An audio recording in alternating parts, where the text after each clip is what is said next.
음악 BG 깔고 시작할게요.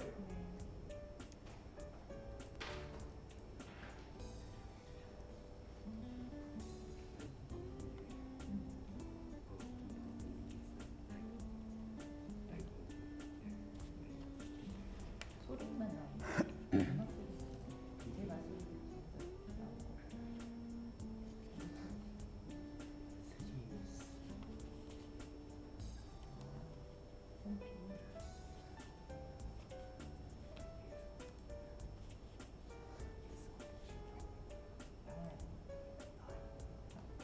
되게 약간 나와요.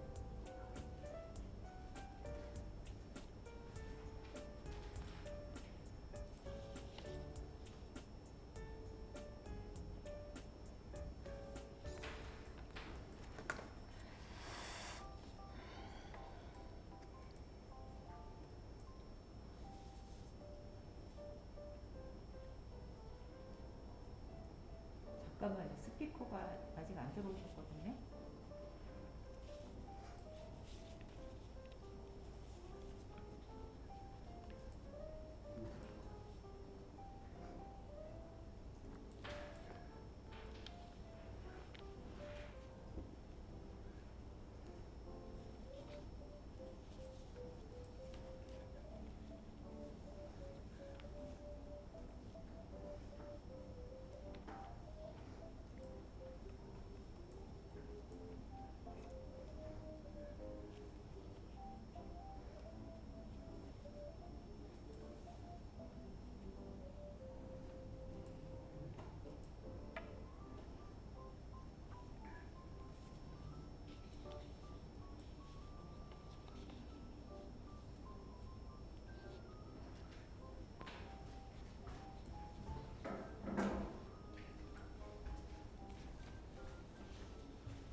아, 뒤에요? 나 너무 하늘에 동동 떠 있는데. 지금 나가지 않죠? 오디오. 아, 정말요?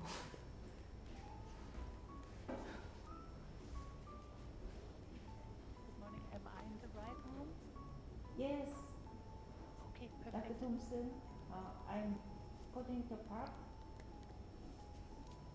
Okay, perfect. I cannot start my video, but you will allow me at some point, right? Oh, Oh, now it yeah, works. yeah, Perfect. yeah. Okay, thanks.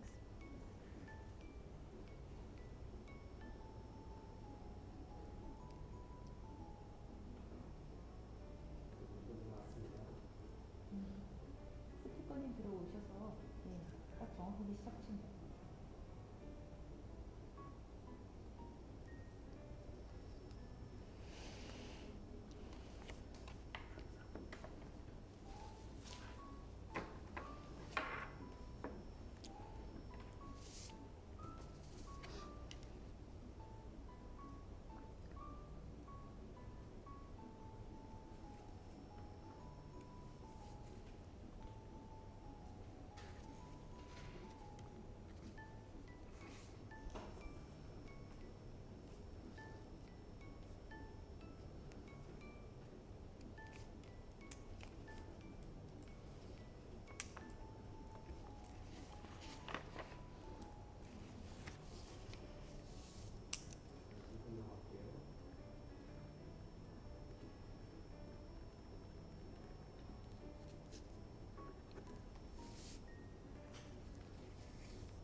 Good morning, good afternoon, and good evening. It's a great pleasure to meet you all. I am Shin, the team leader of the Global Education Center in Sejong. I express my warmest welcome to all of you to this special webinar of the forum. I would like to start by thanking Dr. Marianne Thomsen and Ms. Lana Weidgenant for their commitment to the topic of climate-friendly issues and for having accepted the invitation of the Sejong City Office of Education. Firstly, Dr. Marianne Thomsen will share her views on sustainable food systems and production. Then, Ms. Lana Weidgenant will talk about food and diet for our planet. Then, shall we meet our first lecturer? Please welcome Dr. Marianne Thomsen. Thank you so much for the warm welcome, and thanks for allowing me to be here. It's a pleasure. So my name is Marianne Thomsen. I'm from University of Copenhagen in Denmark, and I will now share my presentation for you, if possible. The second, just let me. Yes.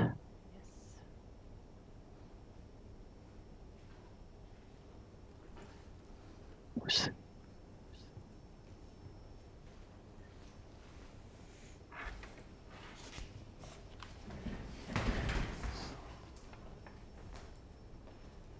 Does it look correct?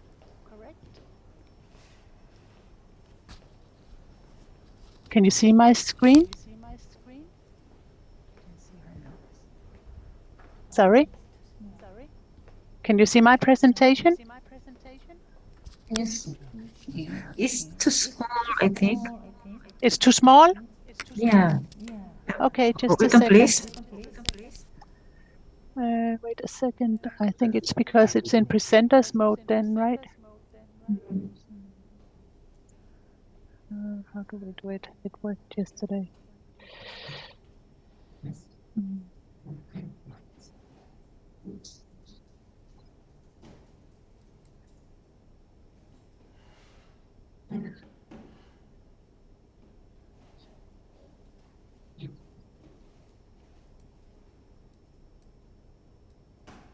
Maybe if I do this.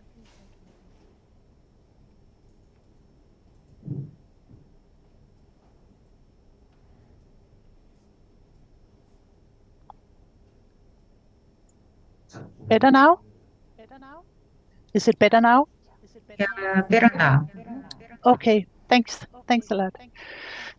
Okay, so the presentation of my talk today is about sustainable food systems and production as well. And I'll show you through some of the basic principles of how to maybe, excuse me? Okay, I'll try and continue. So, first of all, when we talk about food systems, it's extremely important to understand the natural environment, our natural ecosystems from where we actually are able to get our food. So ecosystem services is defined as the benefit that humans obtain from an ecosystem. And there are 4 types of ecosystems. There are supporting ecosystem services, and those are the ones that represent all of the biological parts of our planet Earth. So all of the biodiversity and all of the genetic living species on Earth is represented by the supporting services. And why are they so important? It's because our living part of the planet is actually the system that regulates, so that provides us or gives us a regulating ecosystem services. So like keeping our climate system in balance, for example, is one of them. So these 2, supporting and the regulating, I don't know, maybe you can see my pointer, just a second. That would be really nice. So can you see my pointer? So here we have the supporting the whole biodiversity, the living part of planet Earth. And together with those well-functioning, they are actually regulating our whole natural capital, so the natural part of the planet Earth. And from these two, we can have provisional services, which is the third and maybe the ones we know the best. So this is from where we get clean water, fish, food and wood and fibers and all we need as humans. And then there are the cultural services here that are the fourth one. But let's look a little bit into it again. So the supporting services, as I said, is actually the reason why we can have food and live on planet Earth. So the supporting ecosystem services are the processes in the environment that, for example, are responsible for soil formation so that we have fertile soils where we can cultivate our crops, that we can harvest and eat. But it's also the place where we have habitat provision. So that's a home of all of living species. And that's where photosynthesis is going on. So from the sun and from the nutrients, we can actually create biology, living species. And the provisional services, as you know, food, fresh water, food, fiber, and minerals, as I just told you. So that is what humanity gets from ecosystems, you could say. But we actually also need all of the other services. Regulating services are especially very important to understand because this is where we need to be better to collaborate with nature in a way. Because we disturb nature a little bit too much. Because as I told you, the regulating services together with the supporting services are actually providing all of the climate system that we know today, the global circulation of nutrients and so on, that actually gives us the temperature, the air quality, water purification. So everything that gives a nice condition for humanity is actually delivered by these two types of services. And then, not least, what I think we also need a little bit more of is our connection with nature. So recreational, walking a tour in the forest, or swimming in the water, or having a nice view, and the whole spiritual aspects of ecosystem services. So our connection and understanding that we are a part of the living system of planet Earth, which also gives us actually mentally good mental health, this understanding. So this is the ecosystem services that we really need to take care of if we want to have good, if we want to have the provisioning services. Then I try to show you a little bit this thing about how human beings have maybe disturbed a little bit these natural services that we get from nature. So maybe you know that that you have heard about climate change, I'm sure, and it's a little bit the same words you see here. Ecosystem services is just something that we are all close to wherever we live in the world. But the planetary boundaries is something that scientists develop to kind of give a quantitative measure, so a number on how much can we disturb these natural ecosystem services or the natural ecosystems. And what you can see here is that the green area here inside of here is what is the safe operating space of humanity, we call it. This is where we should try to return to. So having less CO2 emissions, having less land use changes, and more room for biodiversity. So land use changes and biodiversity and climate change goes hand in hand, you could say, and the food system is actually responsible for 1/3 of this climate change. But not least the extraction of these nutrients here, which we extract and use as fertilizers in our agricultural sector, is very much disturbed. So you can see the red part here. And this is something where we really need to not only have benefits from our ecosystems, but also give something back to these ecosystems to restore and conserve them. And to have the climate we know today, the temperature we know today, and to reduce our crisis, water stress crisis, and things like that. Because the thing is that when we disturb the natural ecosystem this much, then the whole energy balance between the surface area of the Earth and the atmosphere changes. And when the energy changes between the atmosphere and the planet Earth, we also have a change in the water flow and how much evaporates. And we have a change in the whole atmospheric conditions. And also when we have land use changes and deforestation, we have less ability to absorb climate gases. And these disturbances is the issue that we see today. So how can we work with the way we produce food to change this situation? Well, the global food system has some dysfunctionalities that we all need to try and put some more health into those dysfunctionalities where it's not working so good. So we FAO defined it this way, that sustainable gastronomy is about thinking about our food as a cuisine when you do it at home, but also when you buy something, where are the food actually coming from? Where are the ingredients coming from? How were the food grown? Was it grown in a healthy soil so that we have healthy food that provides healthy people? How did it get to our food markets and eventually on our plates? So thinking about these kind of simple things and principles, we can start to think about how do we design our food systems so that we restore the climate balance and deliver on the goals, global goals, the 17 Sustainable Development Goals.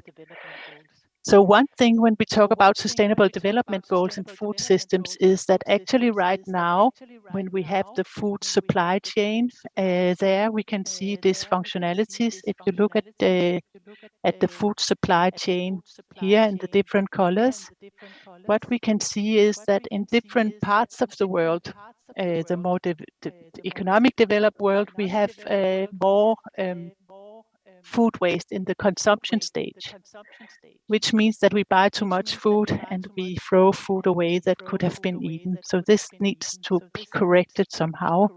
While in other parts of the world, there are more food loss. We call it food loss when it is at the agricultural production stage, during post-harvesting, or during distribution and processing. So these are the other colors here.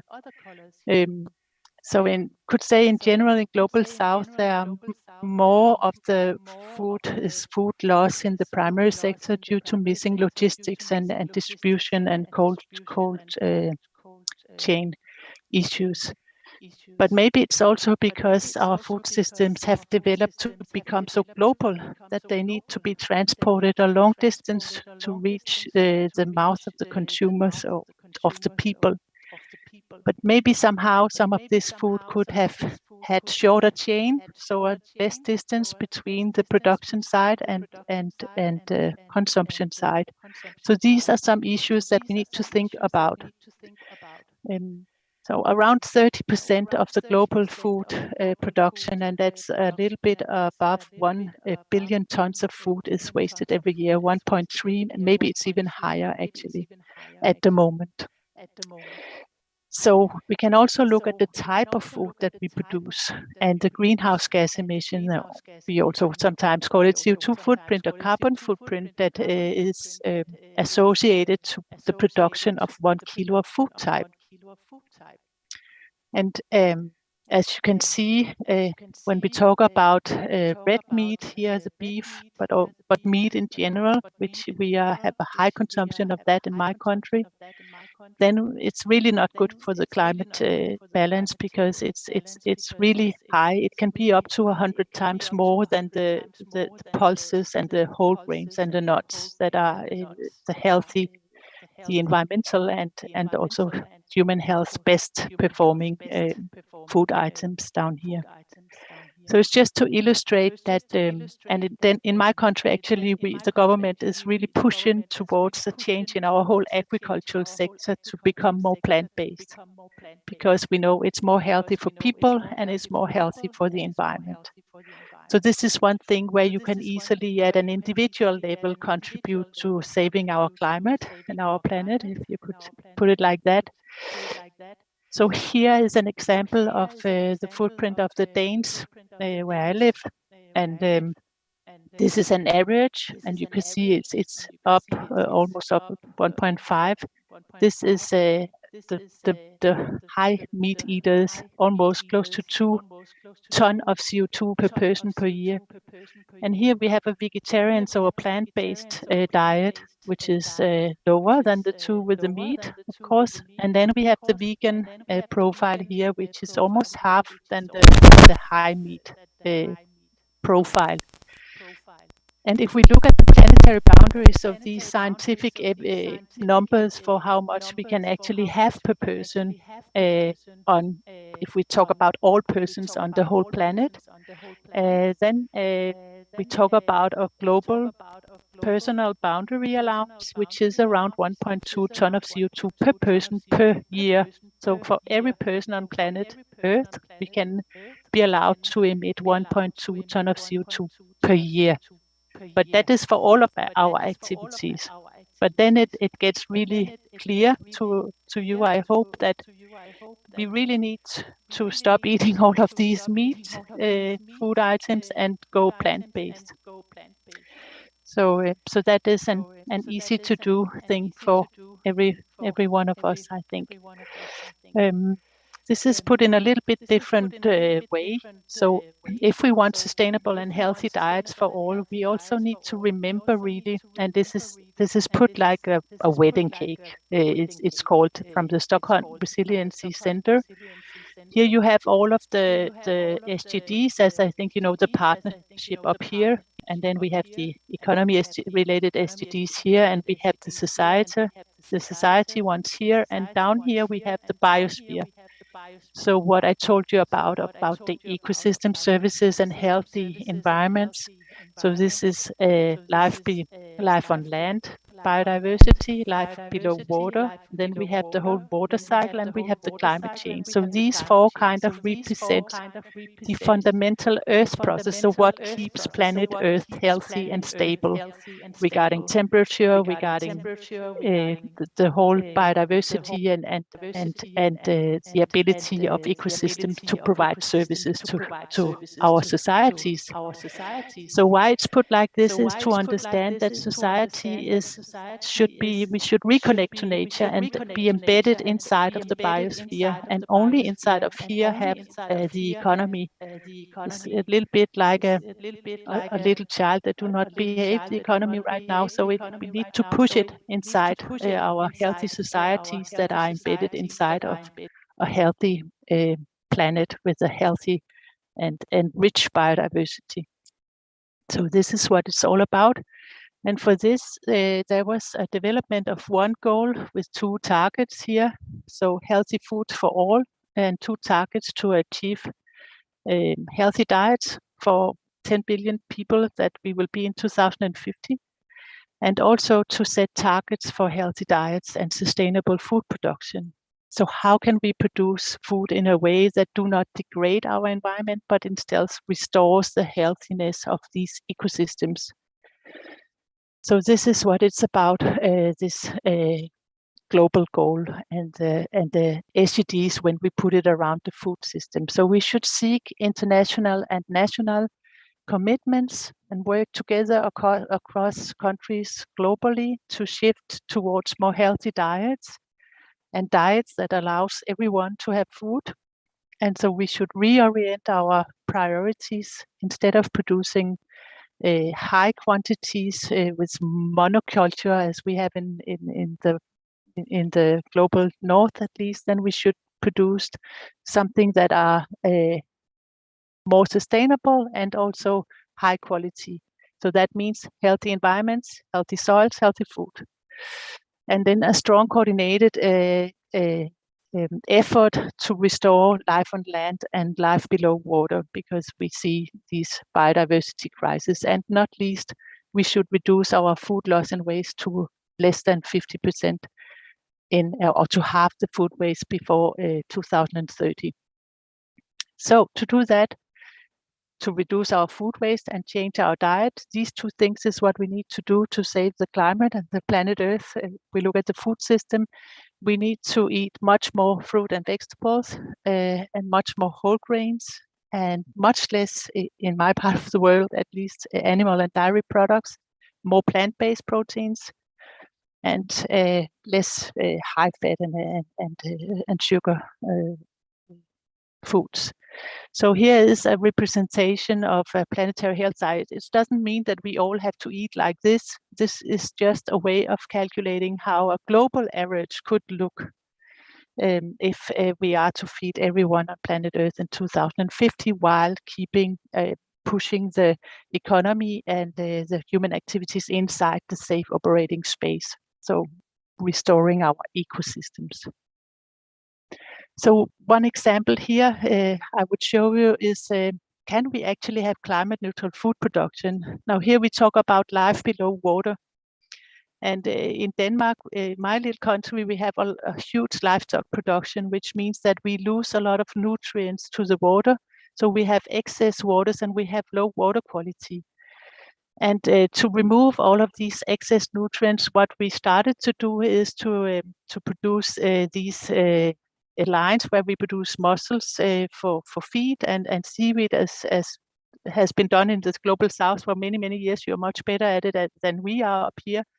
But in this way, we remove emissions unless we add fertilizers, which we should not do here, but we should remove emissions by growing these seaweeds and mussels on lines in surface water away from the natural habitat, so they do not disturb the other biological beings in the marine ecosystem. And then we can remove emissions. And then we should, of course, lower the emissions produced when we start to process these harvests.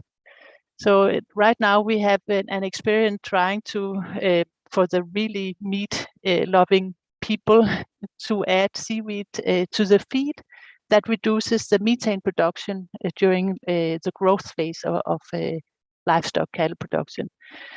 And the mussels we try to use for fish feed, and in that way we have a feed production that do not take up agricultural land. So we spare the land and we could use land for more crops for food production. Of course, we could also eat the seaweed as a salad, which would be the most sustainable. We can also biorefine it and extract other components, which again is emission intensive, so not so good. But this is a way of collaborating with nature that we help giving back something to the ecosystem. So we try to restore the conditions so that the oceans can have more biodiversity and better water quality for the living organisms in the marine ecosystems. So illustrated here that when we have all of these land-based activities, we lose a lot of emission that causes eutrophication, but we can capture and assimilate those emissions and return them to the food system.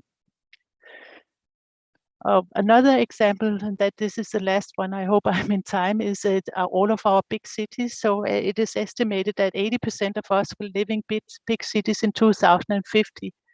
And these big cities, they require a lot of food and energy, of course, and they also produce a lot of waste. So how could we change this again?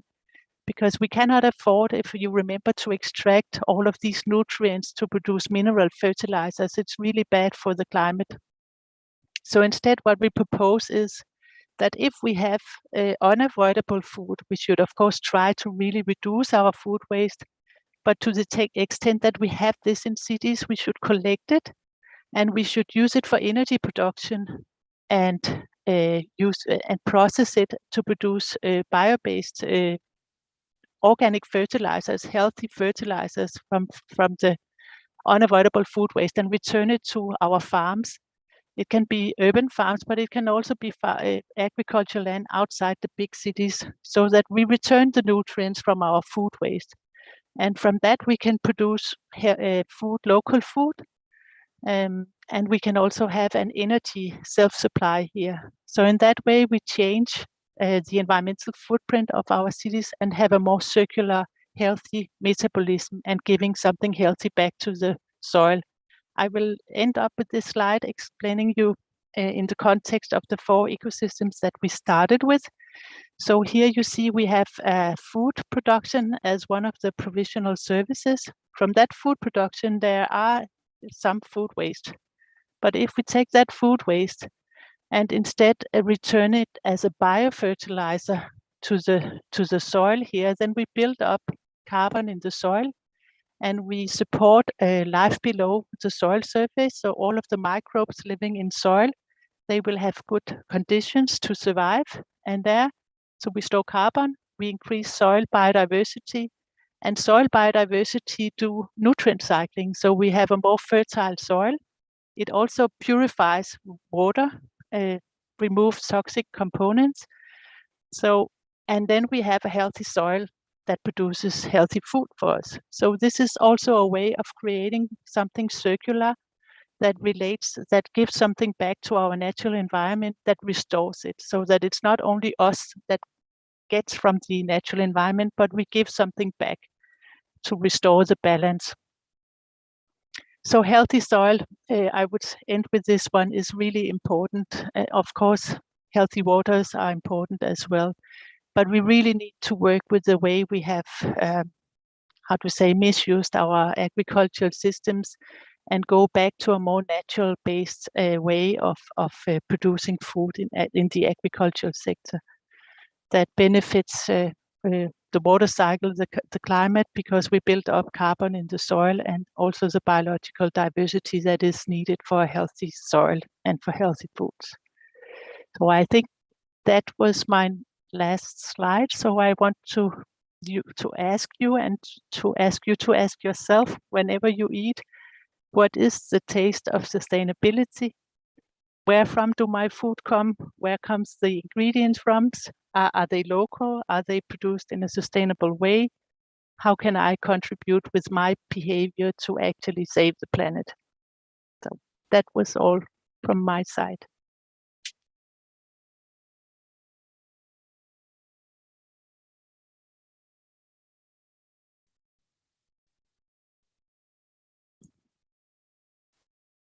Then.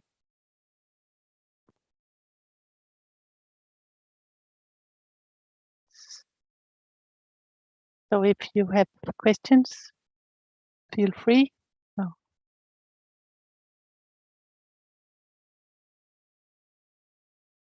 Thank you, Professor Thomsen, for that thoughtful presentation. I'm sure all of our audience tuning in, most of them are middle school students, high school teens, and I hope they take your message as they move forward in this life. Thank you so much. We appreciate your time being here with us. Now we turn it over to our next speaker, Ms. Lana Weidgenant, for her presentation.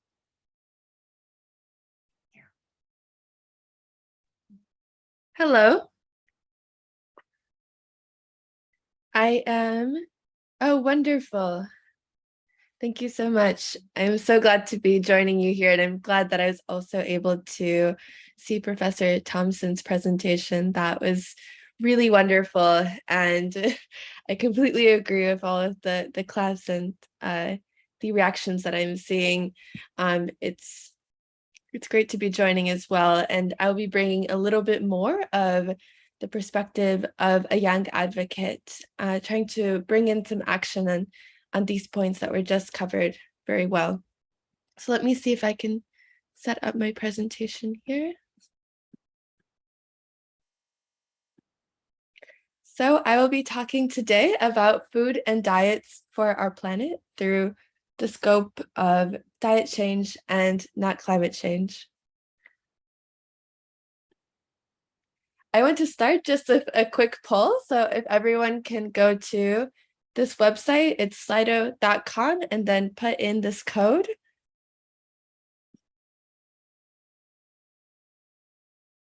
I hope that is not too difficult to find, and then it should ask you some questions once you are there.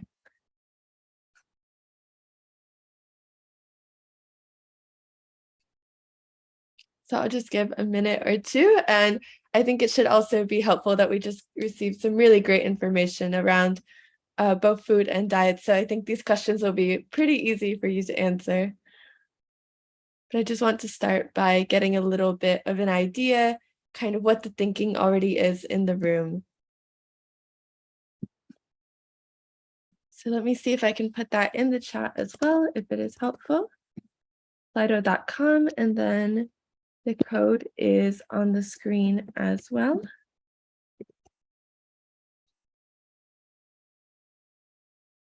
So the first question that you should receive, and the website and code are still in the corner there if you need them, is what comes to your mind when you think about food, diets, and the climate crisis.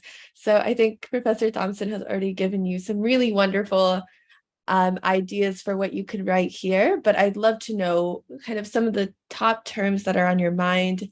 Vegan, okay, thank you, that's great. Cows as well are an impact on our diets. Eating less meat. The next question is more about actions, but I'd love to also know here kind of what topics, what key terms, key aspects help the world. That's beautiful.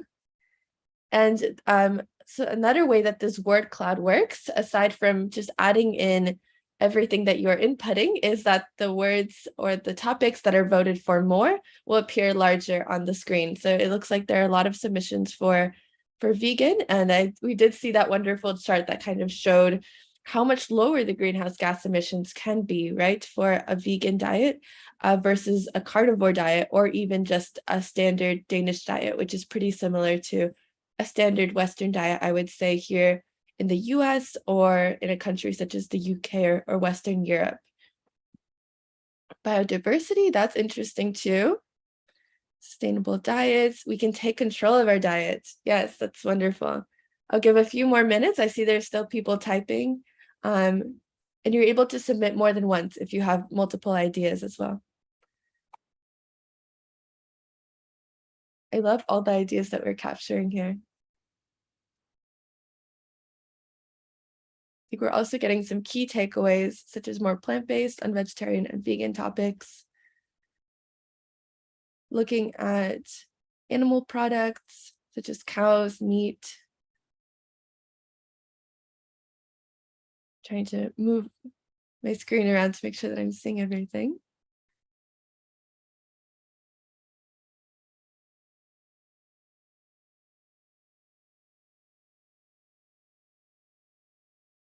I think there's also some great consideration that it's interesting to do this, but it might be a little challenging based on who you are, your accessibility.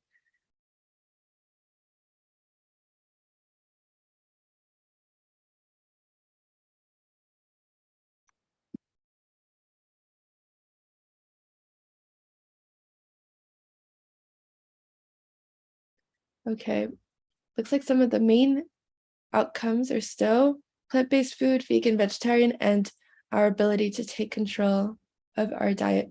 I wait a little bit longer because I see there's still some typing here.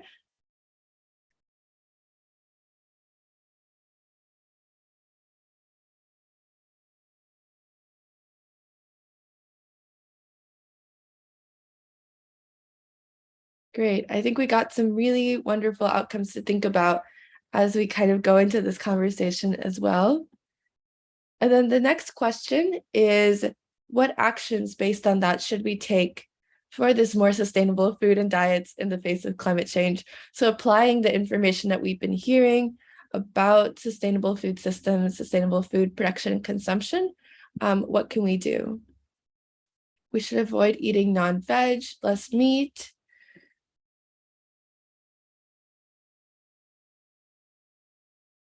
Okay, these are things that we can do, yes.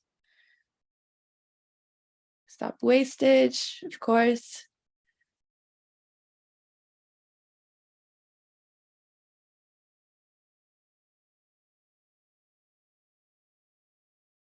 Looks like we already have some really great ideas in the room.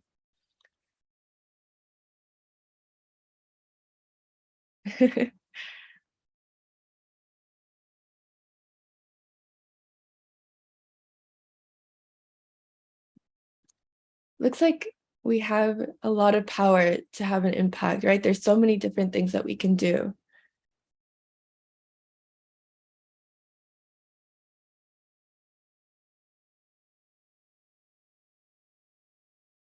So food waste, our ability to waste less food, and then also to eat less meat, or even going plant-based or going vegan completely, or in that direction. It looks like that is one of the main things that we are seeing.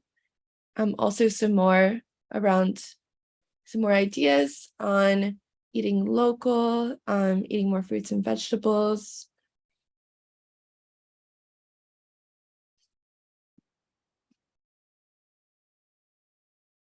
Great. I'll give just a minute or two more to bring some more ideas in here.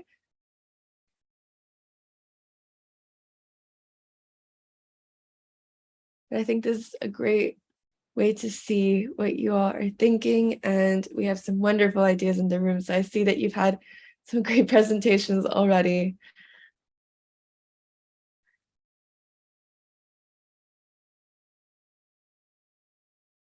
Less meat and stop wasting food, definitely. And then more plant-based. And we do have the power to do that.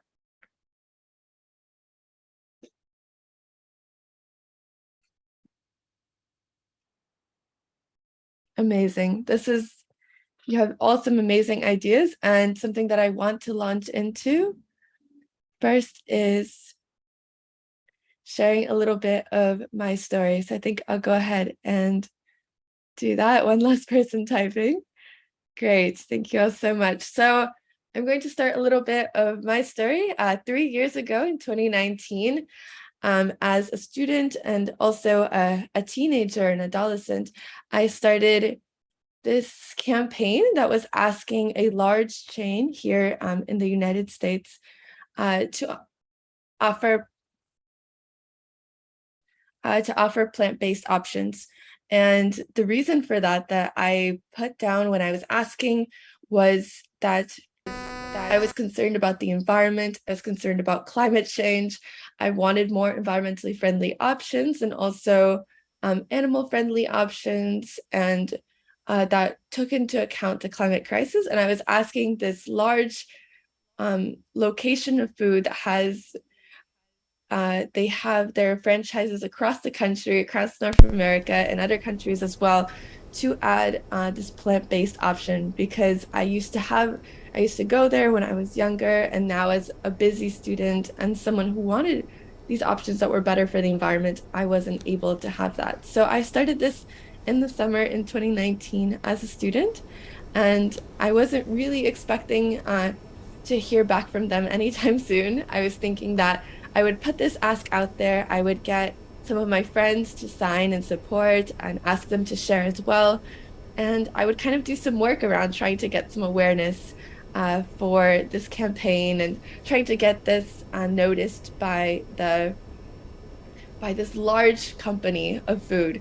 And I knew it was a stretch, and that I was just a little student in a small town, and that maybe they would never see it. But I had pretty much a different experience. One day I woke up and I received this message in my summer, and it just said, "We heard you."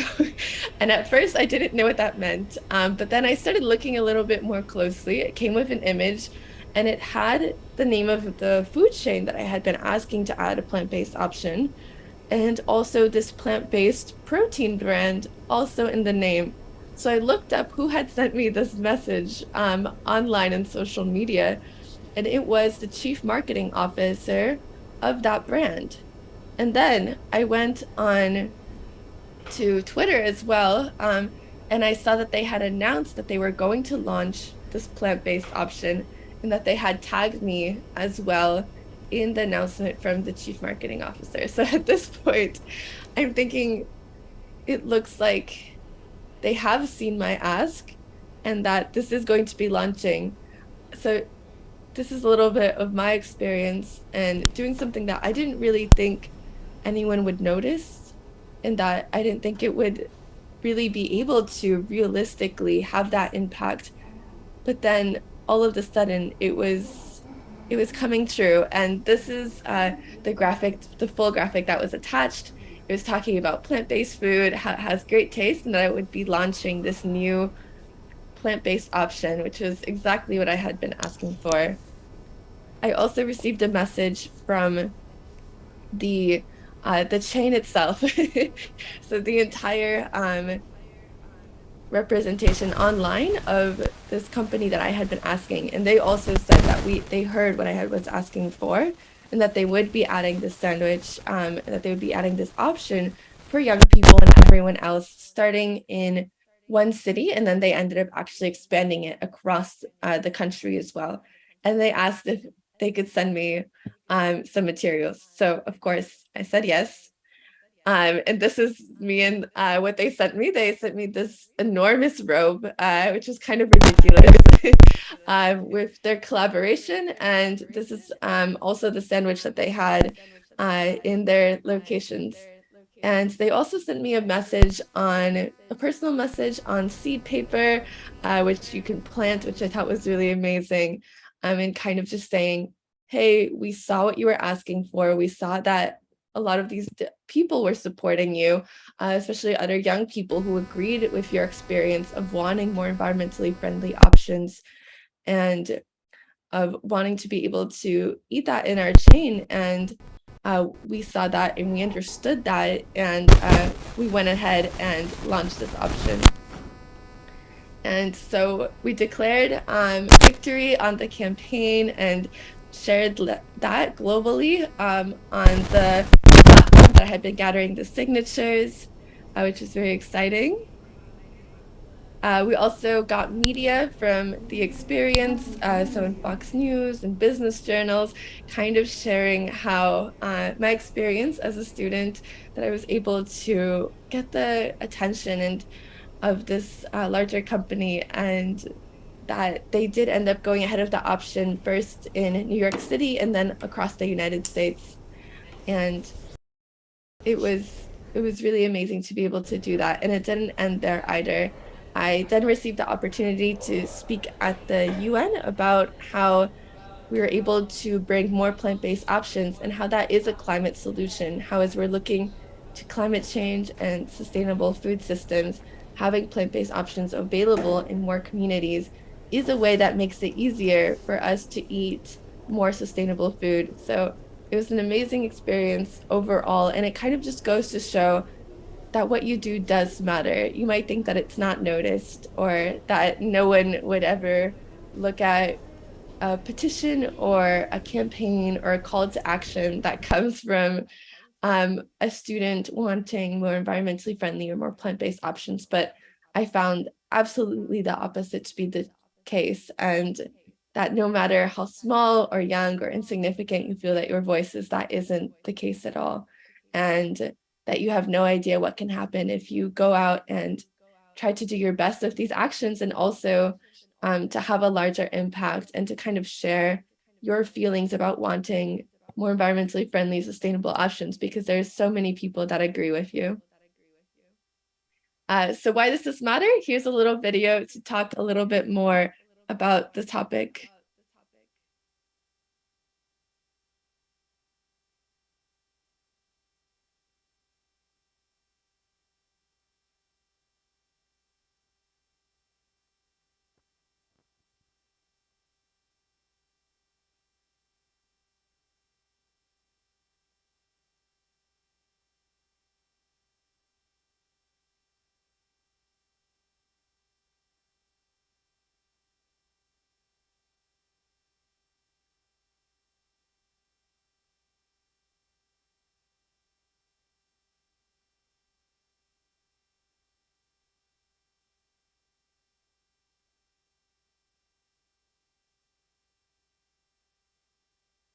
So the Diet Change, Not Climate Change pledge is from this organization that I'm part of called ProVeg International.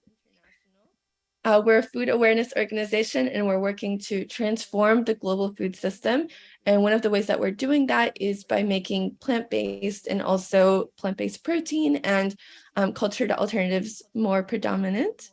And then we're also working not only in our individual action, but also with decision-making bodies, with policies, with companies such as Dunkin' and other large food companies, investors, media, and generally with people around the world to help the world to transition to a society and an economy that are less reliant on these issues of animal agriculture and that have more sustainable diets and more sustainable options for the planet, for us, and for the animals as well. Our vision in doing that is a world where everyone is able to choose delicious and healthy food that is good for humans, animals, and our planet, such as having plant-based sandwich options available, having healthy, sustainable, and whole foods available for everyone, and being able to have those more planet-friendly options. And then our mission in doing that is making sure that we reduce that consumption of animals by 50% by 2040. So that's a little bit of a metric that we use to ensure that we understand that not everyone might go vegan immediately or might go plant-based overnight, but that if we reduce the amount of meat that we're eating, and I think we saw that kind of in the actions that we can take, right? We can all, most of us can reduce our meat intake, and we can make an effort to do that. Even if we don't do 100%, it can be very impactful, especially if we share with our friends kind of the tactics and how we're doing that. And we make sure that we're reducing where possible. So acknowledging that. And the reason why is because climate change is very urgent, right? Many of us know this as young people. The Intergovernmental Panel on Climate Change 2021 report has especially sounded the alarm that they're calling code red for humanity. And we're also seeing from the past Intergovernmental Panel on Climate Change reports that there is a lot of urgency, and that we're looking to that year, right, 2030, which is not so far away, by which we need to take sufficient climate action to ensure that we don't have terrible impacts, especially for the younger generation. So it's a very urgent area where taking the action and reducing the greenhouse gas emissions where possible is extremely important. We've already seen global temperatures go above 1.1 degrees Celsius from pre-industrial levels. So that just means kind of since human activity has started more with factories, more of greenhouse gas emissions polluting, temperatures have already gone up a large amount. So that is already a scary difference from how they were before. And we've already seen that impact from our actions. And I think this week we can especially see that if you've looked at the news about temperatures reaching higher than ever before in many countries, and also the climate impacts that are already happening, such as in the global south around the world. And a key number that we're looking at in these reports, in this science, is 1.5 degrees Celsius. We don't want to go past that mark, and we've already gone pretty close. So it's important that we look to how can we keep it to that 1.5, not past that, so that we can limit the climate impacts that we face, so that we can have a better future for ourselves as young people and for future generations as well. So it's urgent that we do what we can, that we have the impact that we can in terms of climate change. It really is now or never when it comes to the climate crisis. We don't have time to wait until we are all graduated or until we are all climate scientists or working professionally in this in 10 or 15 or 20 years, because it's a matter that we need to act on within the next 8 years. So I think that's why this becomes an issue that's so important for young people, to do what we can even while we're young, and even while we might not have all of the science or all of the degrees or anything like that, we can still be impactful, and it's a key area for us to act on. But why specifically diet change? And I think we've already discussed a good amount of this today, but I have a few facts here as well. One of them is looking at the farming and eating of animals. And I think we've discussed how food systems have a significant impact on greenhouse gas emissions. Farming and eating of animals particularly is a leading contributor to those issues, and it's responsible for at least 20% of global greenhouse gas emissions. So that animal agriculture impacts the consumption of animals, that is a significant contributor to these issues that we are looking at. It also causes tremendous damage to our forests. And if you follow climate issues or environmental issues, you've probably heard about what's happening with the Amazon rainforest, how that is being cut down, and how that is a climate issue that we are concerned about. Also, 80% of the world's deforestation is related to our current food system. So it's the largest contributor to the deforestation by a large amount. And nearly 70% of that cleared land that you might have heard about from the Amazon is specifically for animal agriculture, for cattle grazing. And something that we can all do is switching to a plant-based or more plant-based diet in order to reduce our food-related emissions, and this could be by as much as 50%. So that is an action that we can directly take on those issues. At the same time, systemically and advocacy-wise, only 1% of the climate change spending that we are seeing is being used to tackle these animal and agriculture impacts.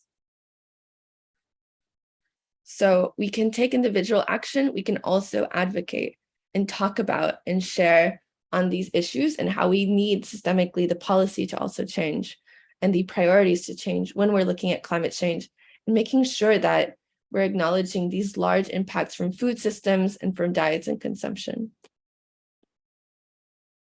At the end of the day, we need your help in this campaign. We can't do it alone, and you are all impactful and important in the work that you're doing and the voice and the advocacy that you can add. One area is by advocating with us to establish as a main area on the global climate agenda, also the environmental impact of our food choices, especially animal agriculture. So making sure that we are talking about, when we talk about climate change, also food systems and animal agriculture, and how that is a key area, and starting to talk about that, for instance, with your friends, in your schools, in your communities, and really pushing for that change. Another area is through specifically advocating for this shift in a large scale systemically towards a more plant-centered diet, towards more plant-based, vegetarian, vegan, less meat as a climate mitigation strategy and in these climate change discussions. And that's something that we can do as young people, is to make sure that we're centering that and that we're talking about that as actions that you can take, and also changes that can happen on a large scale to bring us closer to this sustainable future.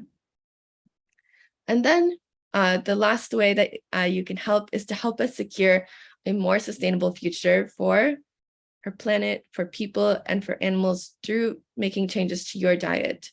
And so you can go more plant-based, you can eat more vegetarian, vegan, you can share, and you can make an impact that way. Something that I've learned in my experience and with my story is that you're never too young or too small to make a difference. You have impact, your voice matters, the work that you do matters, and it will be noticed, and it can make larger ripples than you ever imagined. You can become a climate champion and have that impact today. And I encourage you to go to Diet Change, Not Climate Change, to take the climate pledge, to take the policy actions that we have there, to change your diet to be more sustainable, and to share as far and wide as you can, because our voices matter and we are impactful. Thank you so much. I'm so honored to have had the chance to participate today, and I'm really excited to discuss a little bit more and to take any questions that you might have. Thank you.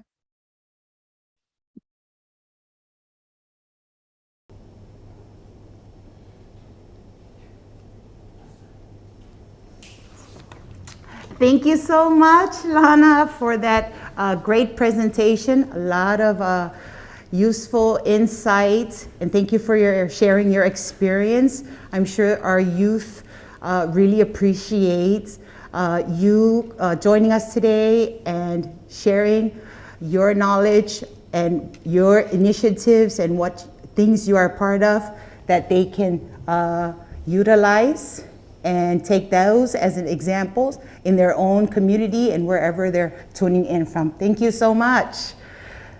So now it is our student panel session. And if I can have all our panelists with us today. Hello? Can you hear me? My name is Annette. I will be facilitating this discussion. Our final day of our youth forum. How's everyone doing? Okay, good to see you. Okay, so if I could have one of our student panelists, I would like Chongbin to ask your question. Are you here with us, Chongbin? I'm hearing.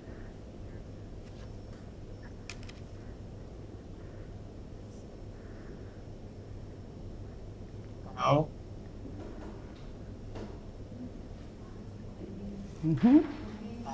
Give us a short moment. Okay, some technical difficulties.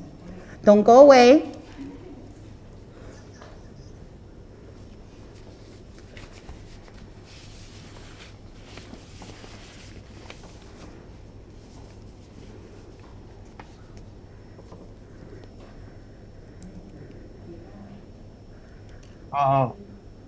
From both of our presentations, you notice how high the percentages of some of us, or most of us, like myself, are in a carnivorous scale there. But we do have the ability to reduce our meat consumption, right? So that we can transition to a more plant-based diet. So we do have options, there are choices, okay? And I hope that from Lana's experience with a major company, that other companies can follow and include and add some plant-based options to their menu, because not everybody eats meat, okay? And I'm sure vegans, it's a little bit difficult to become a vegan, but it is possible. So small steps, we can all get to a more sustainable diet, and one that is, like Professor Thomsen mentioned, we can give back to our environment instead of just us taking from them. All right, so Changbin, can you hear us? Hi. Hello.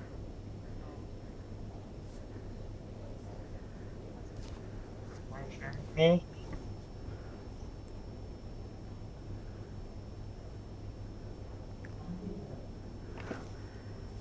Is Rian Raj here? Hi, Rian. Raj from India. Can you hear me? Hello? Okay. Okay. Changbin, go ahead and ask your question. I want to ask question to Lana first. Is your mic on? Go ahead. Well, hello, I am Kim Jong-bin of Sejong Global High School. I too am extremely interested in being an environmentalist. What steps did you take to get to this position, and what advice can you give to students like me to improve to being a better green activist? That's a wonderful question. So some of the steps that I took is, first of all, I changed my actions to align more with the environmental values that I held. So some of the first things that I did was... Can I hear the... I cannot. Yeah, I don't hear anything. Yeah.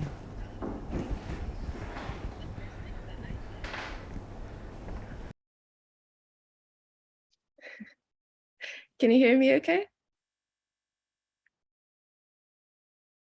I think it might be a little delayed.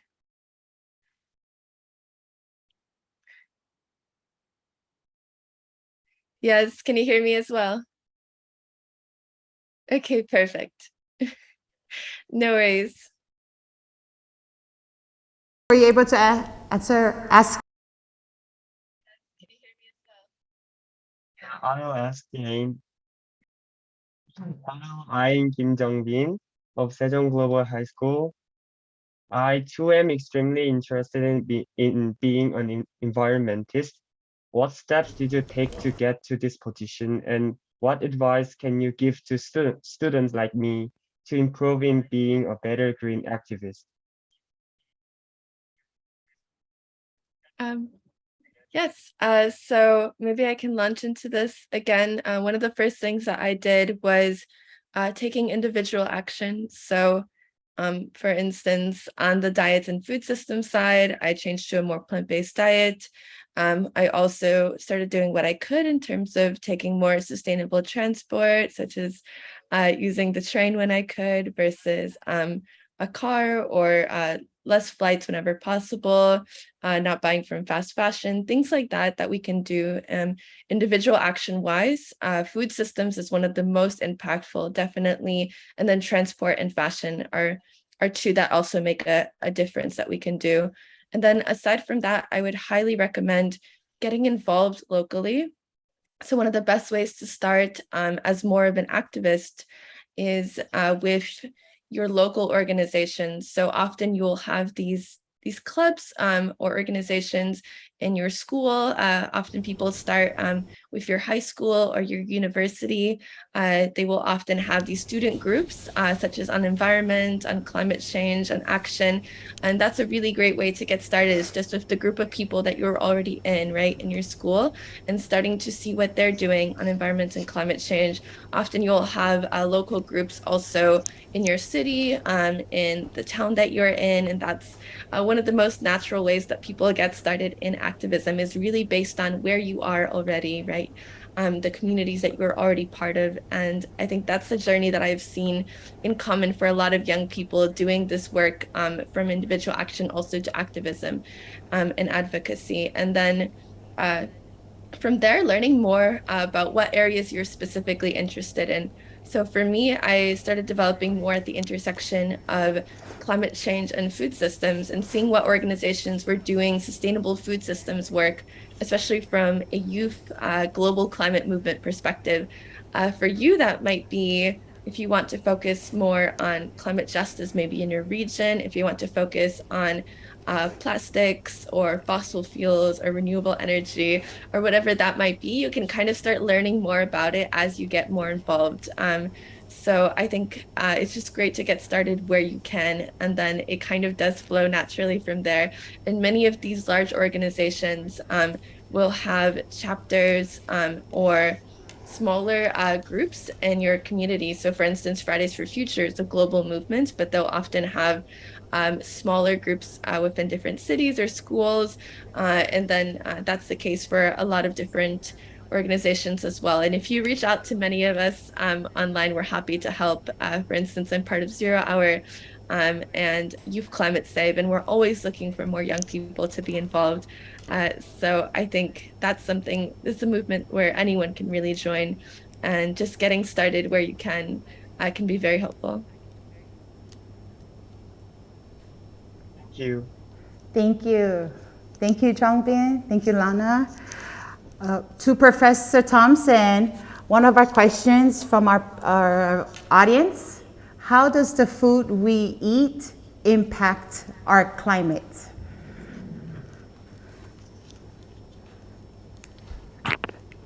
Okay, so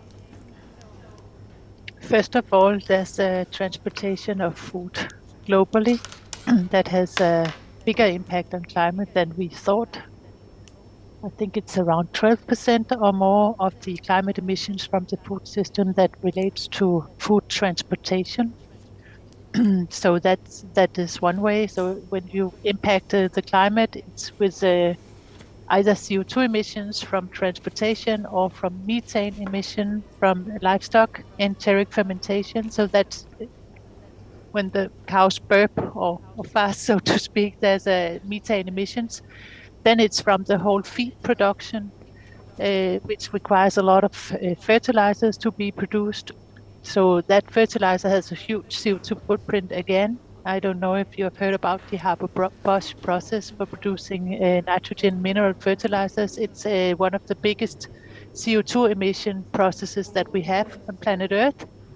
So that's why I also related I told you about the circular solution of producing our own local organic fertilizer. So there's many emissions from the food system. And for the animal livestock production, the problem is that first we produce the crops, and instead of eating them ourselves, we feed the cows, or the livestock, whole livestock sector, and then they transform the food that we could have eaten into meat. So we lose around 40% efficiency when we eat meat instead of plant-based, because we have to feed the animal before we feed ourselves.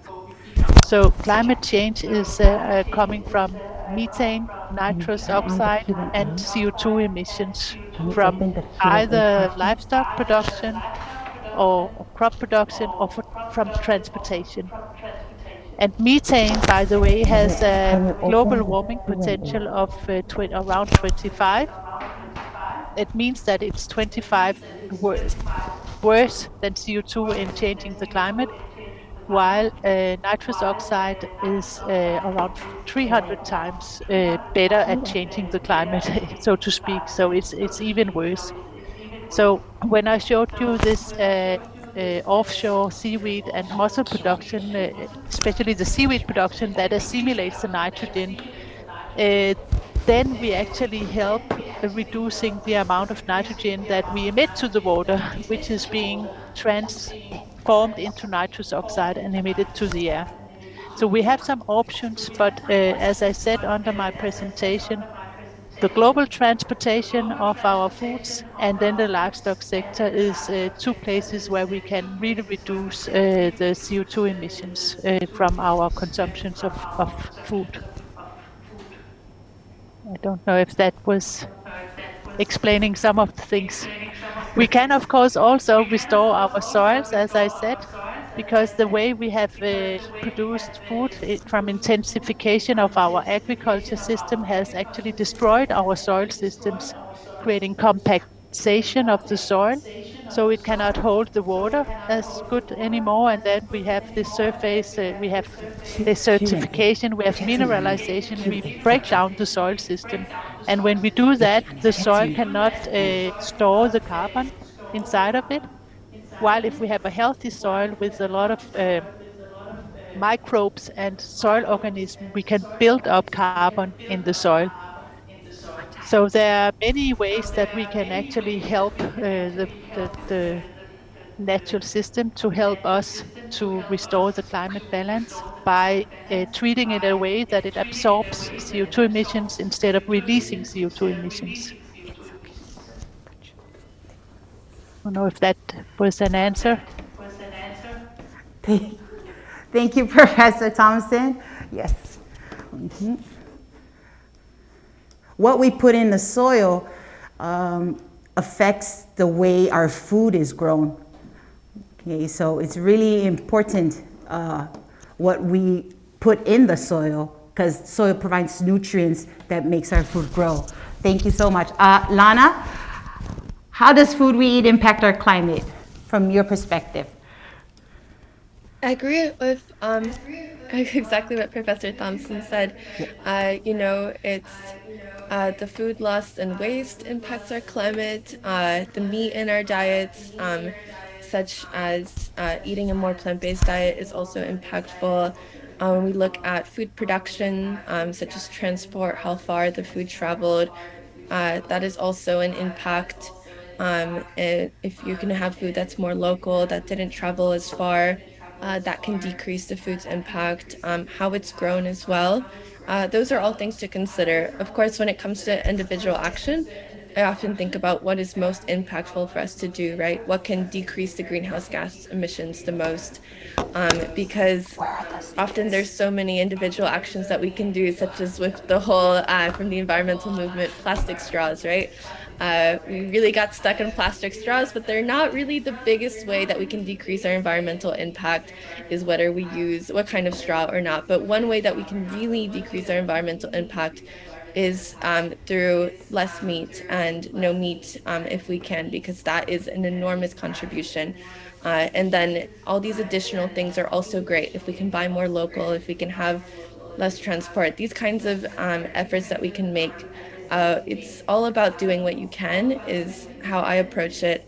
And of course, we all have different accessibility, especially when we're looking at a global scale. There's differences in what someone might be able to do, but it's not all or nothing. It's not either you have the most perfect sustainable diet or you don't try it all and you just kind of give up. It's every day doing what you can for the environment. And so I think we've gone over a lot of the statistics about, the graphs and the charts showing the food impacts on our planet. But what it really comes down to is looking at what does make a difference. And one of those is your diet. It does make a difference, especially when we have a large group of people, when we have young people in our generation across the world, trying to eat more sustainably and talking about how we need to have those options in our communities and how we will support chains that do that, that make an effort to have these more sustainable, environmentally friendly options. Then we become more than just a few people who are concerned, but we become a global movement. And so that can be very impactful. Thank you so much. Puti, do you have a question? 실시간 open, join. 실시간 탐별 is to join. Excuse me, ma'am, I have a question. Which one? Join. 실시간 별. Okay. Rian, is that you? Yes, ma'am. Go ahead. Go ahead and ask your question to our Question is, speakers. when we know that 1/3 of climate change is because of food system, how can we students bring awareness in people who consume high carbon food emission?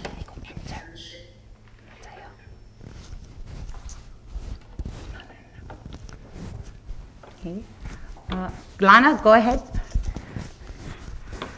So I think this one goes back to going beyond individual action, right? Because while we might change our diets, the rest of the world is still eating highly unsustainably. So this is why I kind of chose to take action beyond that and become more of what we call an activist. And that's kind of where we can do that more through organizations, through petitions, through campaigns, is to make that larger change, such as through our governments and through companies, which can impact beyond ourselves. Ultimately, it is a little bit difficult to change other people, especially when they can be highly resistant. Of course, some people just haven't really heard about this and are not aware of how food is impacting. And so when they learn about it, they might change. But some people are maybe they really don't want to, and that's something that we kind of just have to face, is making it easier for them to do that.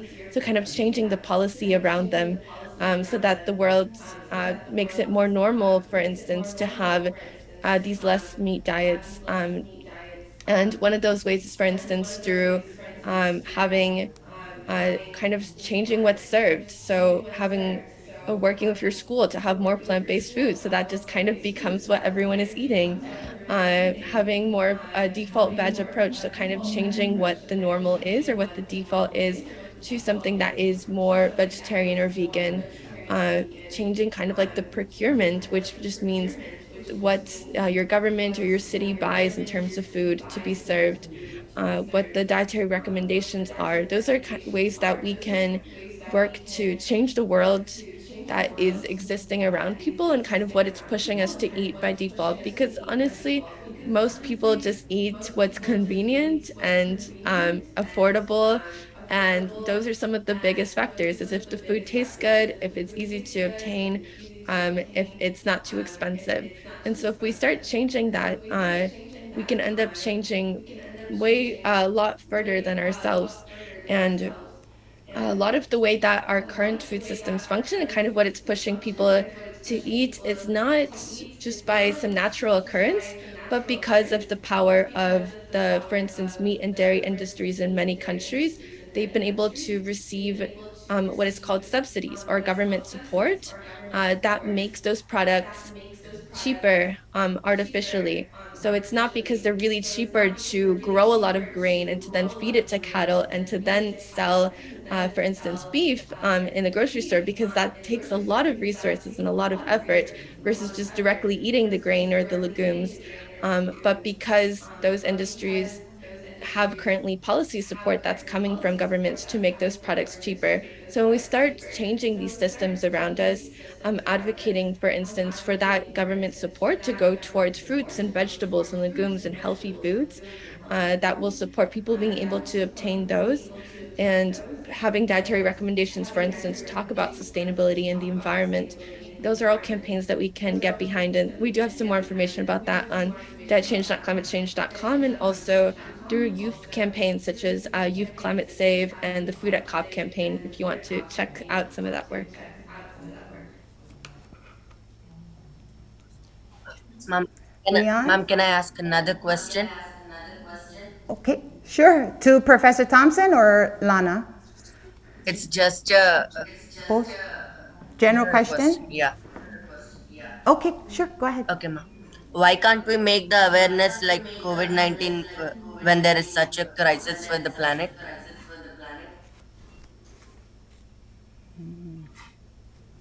Interesting. Professor Thompson? I think if I heard correctly, is if COVID-19 influenced us, or what was the question again? Yes, ma'am. Why can't Yeah, we okay. make the awareness like Yeah, COVID-19 when there is yeah, such a crisis for the planet? yeah. Why can't we do that? I think COVID-19 was driven by governance, right? So we need strong governance and strong policy leadership in our countries. To be honest, I think that COVID-19 was also a matter of global economy and economy, as Lana also said, that we are influenced by the price of things and by the economy as such. So I would say, why can we not do that? I think we will do it at some point, but it doesn't hurt enough yet, I think. So I would go back to your former question again, and then support what Lana said, but also say that you need to be honest and show people, show your surroundings. So go buy plant-based, try and serve some plant-based, good tasting alternatives. So showcase yourself as it's possible to change your diet. I mean, I myself changed my diet. I have two children, I think around your age. One of them eats a lot of meat, and the other one is totally vegan and part of the youth climate action like Lana. It's the same type of girl. So I think they also reflect that there is a splitting of society towards these two groups. So I think if we can start and share, and we can start and talk, and we can build communities, and we can show with our own actions, not necessarily pointing at people who eat meat, but say that, okay, it's not that difficult actually. I eat perfectly good tasting healthy food now. It's not more expensive than the meat. It's even cheaper, I would say, because when I eat cabbage and stuff like that, it also has a longer shelf life. So when you buy raw food, you don't waste that much, and your satiety level is higher for a longer time. When you eat pulses, for example, or legumes, these really healthy food items. So I would say, try and go and buy them and show it to your friends, show it to your parents. Try to ask them to participate in cooking events. We do that at my university. So we have cooking events with the students. We cook from surplus food. We cook only plant-based. We have even some events called zero waste cooking. Going back to what Lana said, not to forget that we actually have 25% land use and water use, and around 10% CO2 emissions that are totally wasted because it relates to food that were never eaten. So I would say, go and show the world, sign in for these local organizations or global organizations. Show your friends that it's possible to do these alternatives. Speak out, show your voice. Yeah, there's so many, but you just have to keep on doing it. But I would say that business as usual and the big food industries, it's difficult for them to change from one day to the other. And our economy is something that makes people feel safe. With the COVID-19, it was actually a matter of keeping the economy of life. So that's why the government people was more willing to act, because they were actually protecting the big industries more. But I would say COVID-19 also showed us that the global supply chains, they are really vulnerable. They might be effective, but they are vulnerable. So we have to go more distributed manufacturing, distributed economies, inclusive economies, local production, circularity, all of these things that I touched a little bit upon in my presentation. So maybe I think it will come by itself, because there is high risk in our global supply system, and people are seeing this summer, especially I think that there's people living within the event, so the climate crisis and our existential crisis, and there are people living still outside, like I think myself. But unfortunately, big industries and power and the global economy is what drives mostly. It's difficult to change. So I think that's why COVID was acted a lot on that. That was due to economy, not due to saving the planet. And climate is about saving the planet. Yes, ma'am. So, Thank you for indeed. your Thank you, Professor. Artie, would you like to ask a question?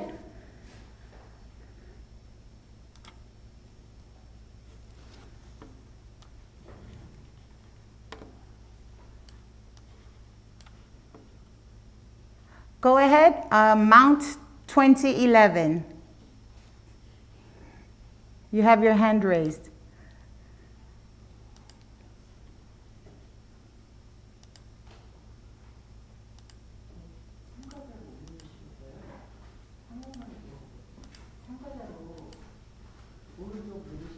Okay.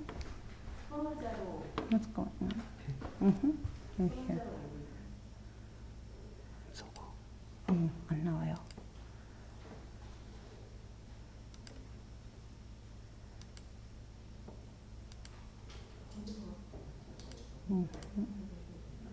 Okay. While we're working on that, to get our next, let's go to Irmak's question. Her question is about how to make the problem more visible and make people more aware of food waste and things like that. And she gave an example. When I go out with my friends and some of us order a vegan menu, they also bring in some non-vegan things with it, which means they are not much aware of the terms alongside the topic. Some people in society do not pay attention to these areas. And how do you think you can take those people to get into action? Make them more aware of the pressing issues that we are currently facing. Lana? So I have had that issue before as well, of not understanding in some places kind of what vegan means or what 100% plant-based would mean. And I think often in that situation specifically, it can go back to you clarifying that it doesn't have, for instance, whatever you might be looking for to ensure that it doesn't have meat or dairy in the item that you're ordering, or eggs if that applies to your diet as well. And just kind of clarifying that, right? Like it's vegan or it's plant-based and it doesn't have these items, right? Because sometimes there is kind of a lack of understanding, especially with these different terms. It can get a little bit confusing for different people maybe who aren't part of the environmental movement, or who are just kind of trying to implement the options but maybe don't have a lot of background in those areas and are kind of new to it. But I think we have to appreciate their effort, right? We're kind of talking about taking a friendly stance and kind of not going after people who are still eating meat. And I think the same kind of applies to people who are trying to implement options, but they might not have full expertise yet, but they're trying, right? So we have to appreciate that from, for instance, restaurants that have never had plant-based options before, or places that have never really tried to have a no meat or vegan option. And so kind of doing that in a friendly way and being like, hey, like I don't eat these items for the environment, just making sure your item doesn't have that. And that like the title is confusing also for other people who might be looking for that. And I have definitely found that approaching things like that in a friendly way can go a long way and not put people on the defensive. Because one thing that I've seen work really well recently is I often go to I follow the UN climate change process. So I've continued to engage in the UN since the last 3 years, which kind of my advocacy brought me into that. And I've started to do that more.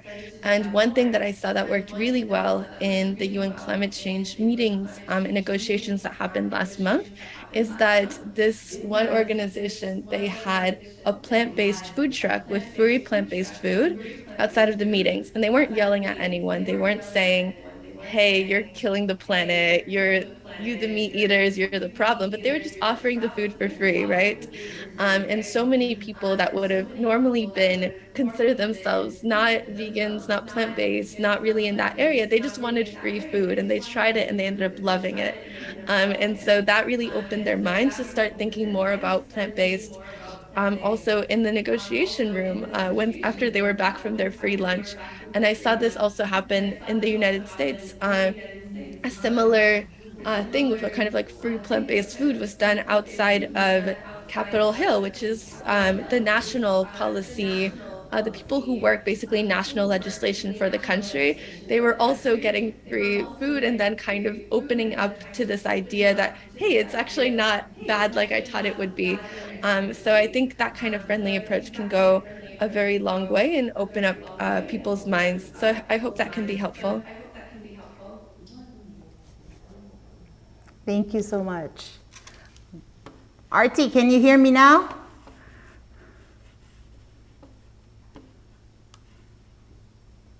Okay, go ahead, Putti. Yes, ma'am. My Good to see question you. is that how much would the changing our diet help our planet?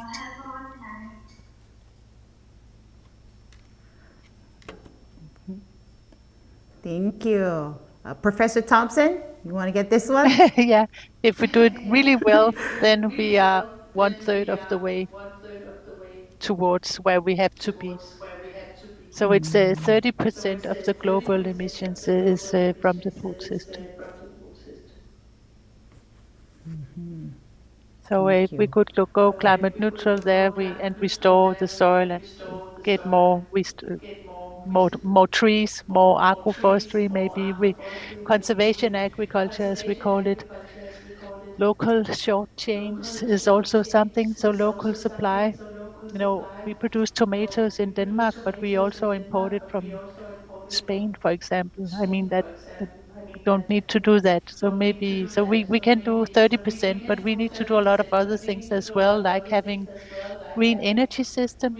That is a huge important thing as well. So it's not only food, but food is a major thing. And there's another thing around the food system, as Lana and I have both talked about, I think, and that is the carrying capacity, as we call it, or how much we can misuse our land and water systems. Because if biodiversity is destroyed, then we have another more serious issue on the long term, even being allowed to be humans on planet Earth. So there's two things around it. There is that we simply cannot keep on misusing our natural resources the way we do it now for producing food. And then there's that food could be maximum 30% of the climate problem. The rest has to come. 2/3 has to come from our other material consumption. Plastics is one of them. And then it's our energy system, I would say. It could also be construction sector, houses. There's many places where we could use less resources than we do today, and in that way help the climate. I would also add an example where I'm working in the education sector. So we tend to print a lot of things. So we're trying to minimize our use of paper and maybe go digital, but it's also a gradual process. But we are hoping that we're heading in a direction that we are not wasting paper, so that more trees can continue to grow and provide us with oxygen and things like that. Rian, go ahead. Thank you, Professor Thomsen. Yes, ma'am. I have another question. How to bring awareness against negative effect of processed food contamination?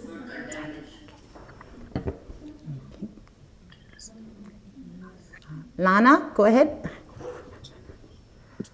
I think awareness raising can be pretty similar across different topics. So just as you would with more sustainable diet or sustainable food systems, I think it all really goes back to sharing in your circles and your communities, right? And also as young people, I think a great power that we have in spreading the word is through social media, if you use that, because we can reach a lot more people than maybe you could in the past. Of course, one of the best ways to start is with the people that you know, with your family and your friends and your school around you. But then also we can reach so many more people online and digitally than maybe past generations could, and also using more broadly, the internet and online campaigns, and starting something online also, such as an awareness raising campaign or a digital campaign, and sharing that out. Are organizations that already exist on climate topics, like youth environmental and climate organizations, can help to amplify things like that too. So we already have an audience for a lot of these organizations.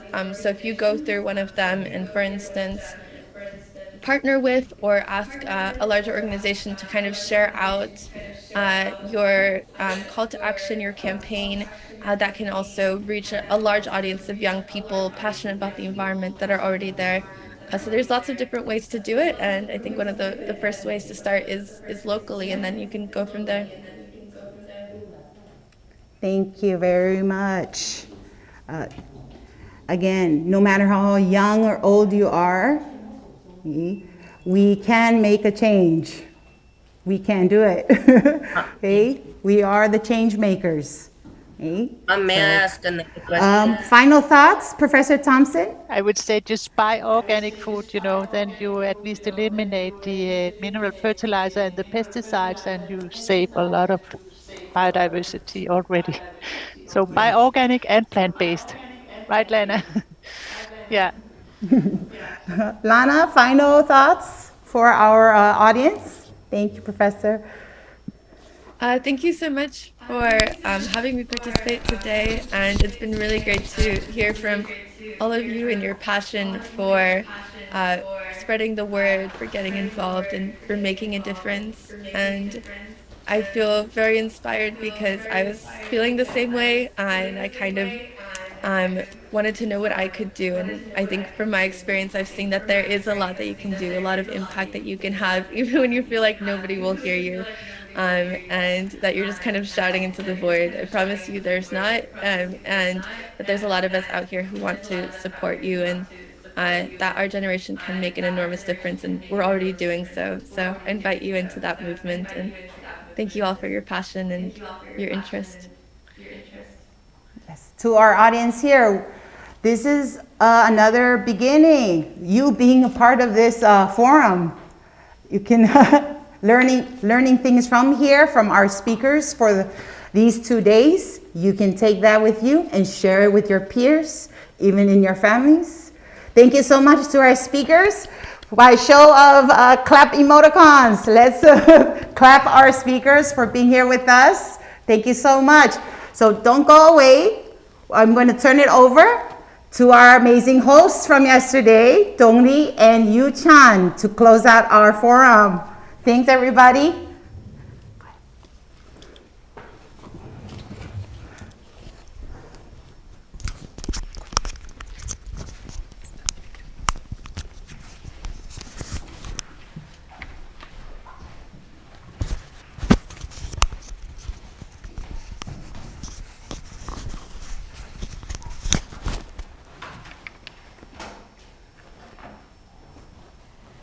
Good morning, good afternoon, and good evening, everyone. It is great to see you again.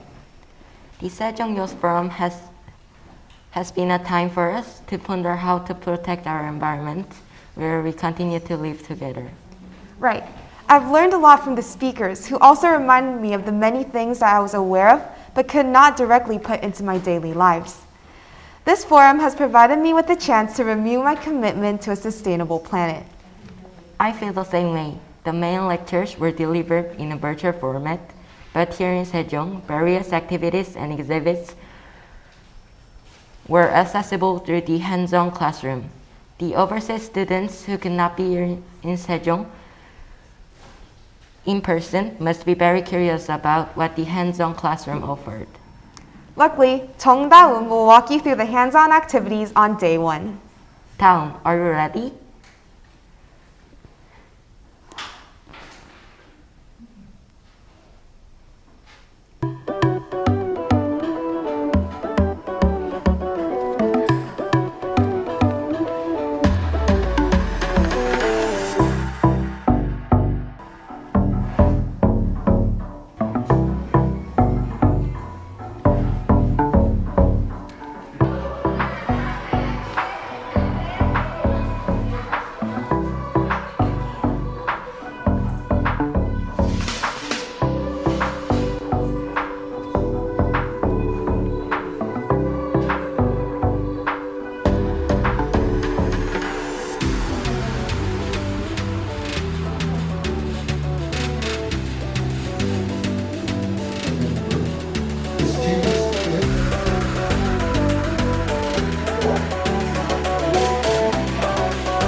Hello everyone, my name is Thomsen.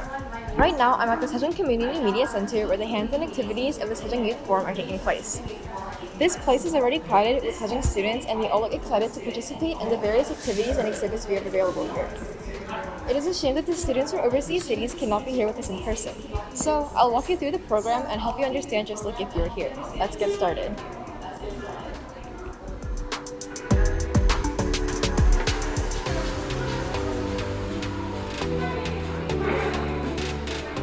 Now, we are in the hands-on activity classroom on the 3rd floor of the Sejong Community Media Center, where there are 6 hands-on activities, including plant-based diets and 3 educational exhibits.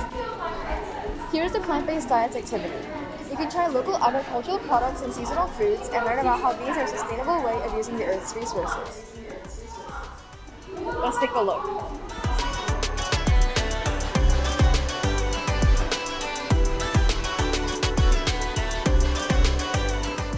Did you know that the plastics we use every day without a second thought are the main contributor to marine pollution?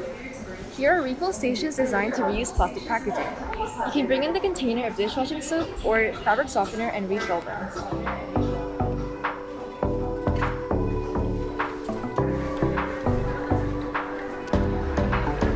Now, this is where the I Promise campaign is being carried out. This activity invites students to pledge on how they'll take action in their everyday lives after going through the other hands-on activities. Students are taking part in the campaign by writing their pledges on paper, taking a photo, and uploading it on their social media accounts.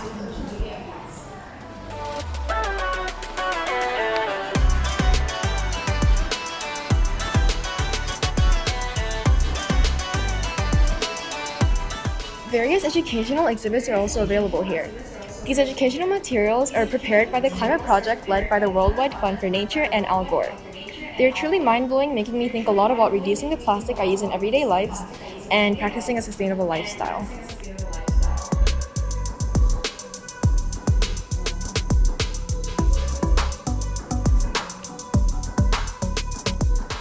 Here you can see many cool bags and other items. Surprisingly, these are all made by recycling the school uniforms we actually wore.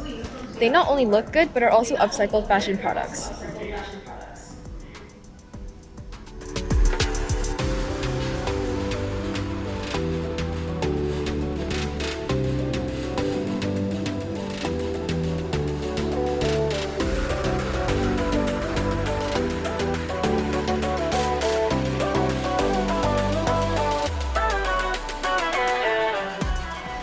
have looked around the hands-on activity classroom of the Sejong Youth Forum. How was it? I hope that we can put all the activities offered in the classroom into practice in our daily lives. I'm also excited that the overseas students will be able to participate in the hands-on activities with the Sejong students next year. That's all from me. I am Thomsen. Thank you, Talum. The hands-on learning truly offered a range of meaningful activities and exhibits. I look forward to being able to participate in these activities together with the students from overseas cities next year. Next, Nisa, Rachel, and Suyeon, who participated in the discussions as panelists, will summarize their key findings of their discussions. Nisa, please begin when you're ready.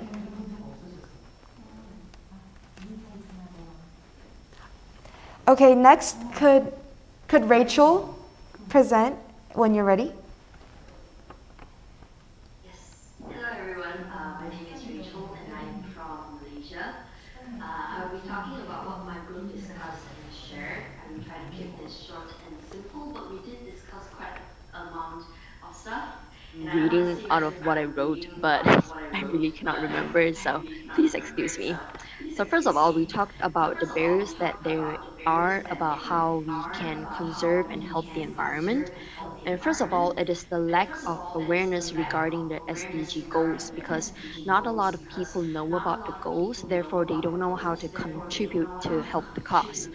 And because of this, ordinary people feel somewhat disconnected to the goals because it isn't as emphasized and not much people know about it. There's also the lack of recycling factories. So a lot of people that want to recycle don't know where to go to recycle, and citizens lack of the motivation to do it because most of the time when you recycle you have to end up paying more, and we're in trash or you trash are usually something that is normal because there are trash trucks, I mean rubbish trucks that come to your house and collect rubbish, but there are no recycling trucks that do that, so a lot of people just don't recycle because of this factor. Then we also talk about solutions and how young people like me and you are the future and we are the solution. So young people have to be active in creating more awareness and strengthening the movement. And perhaps if more young people can be more involved in politics and have a say in the policies and all this kind of stuff, maybe we can promote sustainable living, healthy eating, and also green technology. So after all, everyone's opinion matters. So we all truly believe that young people should really be more active in these movements. And we also talked about certain controversial issues. One of it includes whether we should get rid of materials that may pollute the environment, or do we use an alternative that can cause a lesser impact to the environment. And we also talked about how, in order to build and develop the world, destruction is certainly inevitable. But what's important is that we try to change that. And the most ethical path is sometimes the only path. And we also talked about diet, and we all agree that to have the world go completely vegan is impossible because not everyone can accept that, and there is a balance in life. So when there's something good, there is something bad. So to have everyone go vegan is certainly impossible. But the most realistic choice here is less consumption. So one of my favorite takeaways from our facilitator, which is Scott, he mentioned that we can have somewhat of like a family challenge day. So for people who are not used to having plant-based diet, they can have somewhat something called like meat-free Monday. So on Mondays, they won't be eating meat. So in result, they can eat less meat and less consumption overall. And maybe in the future, lab meat can be more accessible, which is meat that are produced through technology and not actually killing all the animals. And the final interesting question that we have is whether we should focus on the 1%, which are big corporations, or the 99% which are consumers to reduce our carbon footprint. So some of the participants agreed on focusing on 99%, some on 1%, and some of us agreed that we should be focusing on 100%, which is both the big corporations and all the consumers, because it is up to us and our responsibility to protect the earth and our environment. So lastly, change can happen and it does happen. Therefore, what is important is that we all put in effort to change because we are as a whole and as a unity and at the end of the day, we only have one earth. Thank you.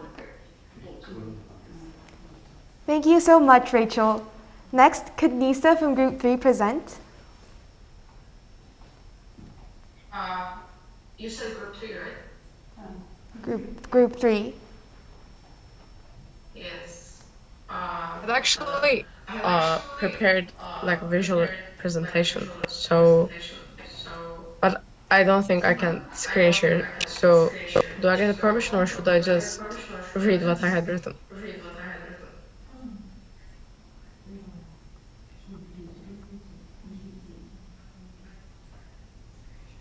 Well, okay. Our presentation, I had prepared our presentation as question by question, so I have summarized what we gave as an answer to each 5 questions that were asked in the discussion. The first question was, what was one memorable part of the keynote speech that really resonated with you? And while some of us resonated with more specific topics that call to our interests, like the podcast or the percentage of animals that were wiped out, the points that stuck with many were the negative effects the climate change has on our health, the fact that humans are to fully blame, the delays that caused, and so on. The general insight we gained and the different viewpoints that we saw were the most memorable part of the speech. For the second question, in your view, what are some of the challenges or barriers that are preventing people from achieving sustainable development? It was discussed that following the sustainable development goals might affect organizations, companies, and governments economically, hurting the profits they would gain on both a national and international level, which leads companies to keep using unsustainable resources and the governments to disencourage people from acting according to these goals and not enabling autonomy.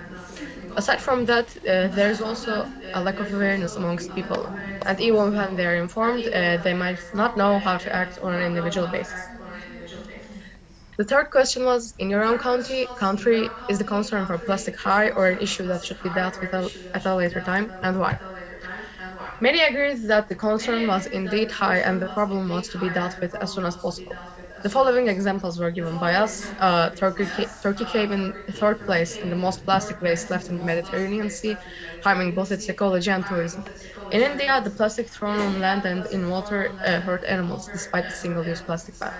And in Malaysia, the high rates of plastic consumption polluted the waters, resulting in a water shortage. So in Japan, the situation seemed to be brighter as people were already reducing their use of plastic in many areas like shopping. Question 4 was, what are your thoughts on the power of young people to make a change? We came to the conclusion that while young people can't make a world-changing difference by themselves, they are still not powerless. They can start small with actions including turning off the lights as they are exiting a room or cleaning places like beaches. It was also highlighted that young activists actually inspired people their own age more than adults did, since they seemed more sincere, and if they came together and formed a community, they could make an even bigger change. The fifth and last question was, after hearing from Mr. Ed Gillespie, are you hopeful about the future? What are you empowered to start doing at your school, in your community, etc.? And even with some concerns after facing some scary facts, we all stated that we were in fact hopeful. We were inspired to spread awareness, support the existing campaigns and clubs in our schools, and initiate new activities like further studying the SDGs and promoting them to people around us, encouraging the school canteen to stop using plastic containers, assigning students to maintaining a balanced energy consumption, or planting and taking care of trees. That was the presentation. Thank you for listening. Okay, thank you, Nisa. Next, could finally Suyeon present your discussion when you're ready? I prepared my PPT, so can I share my screen? Is it okay? Yes, Yeah, okay. yes. Could we have a moment, Oh, okay, please? sure. Thank you.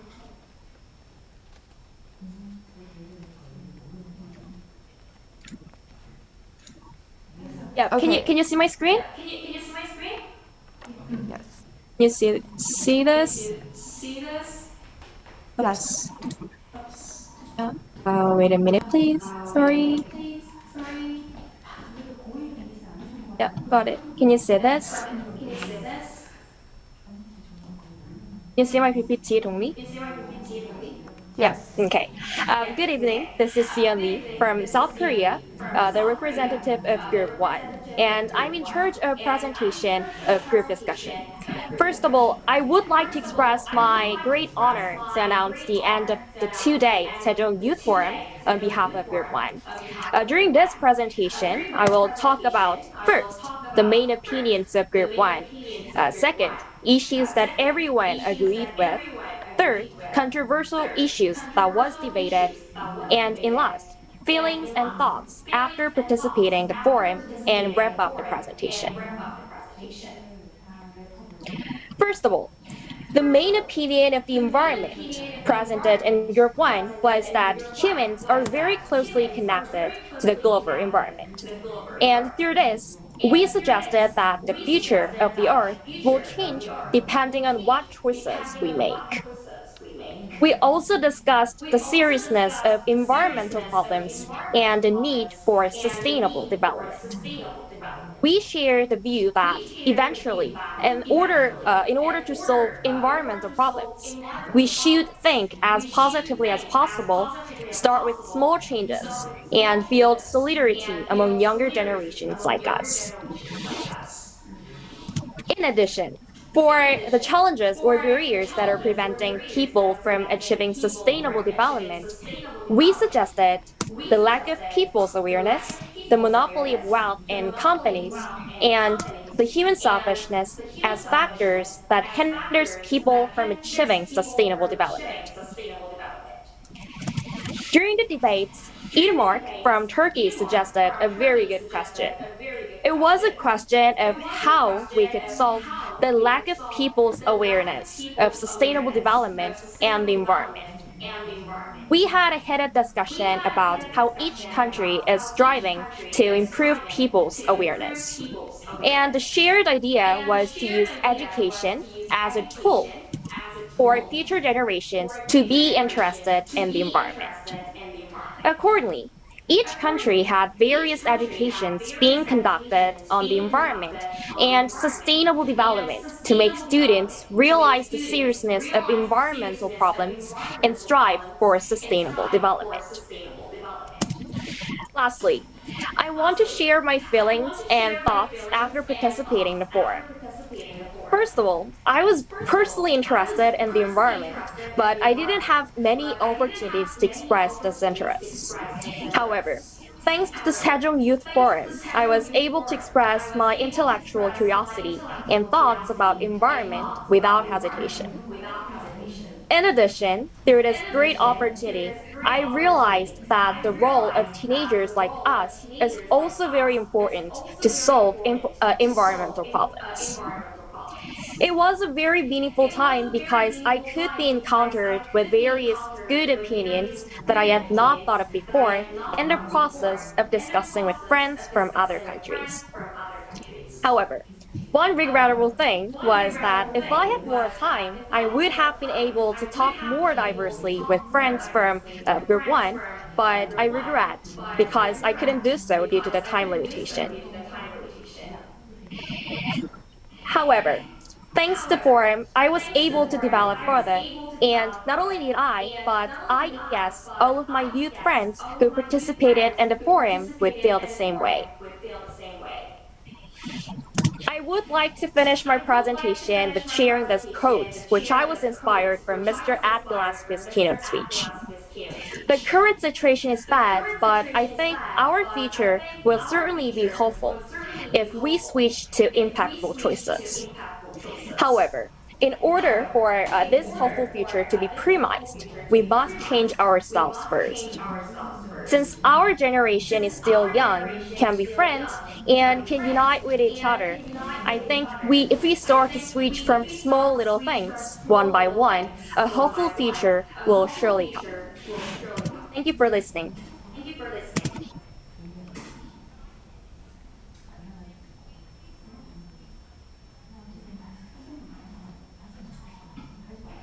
Thank you for the excellent presentation.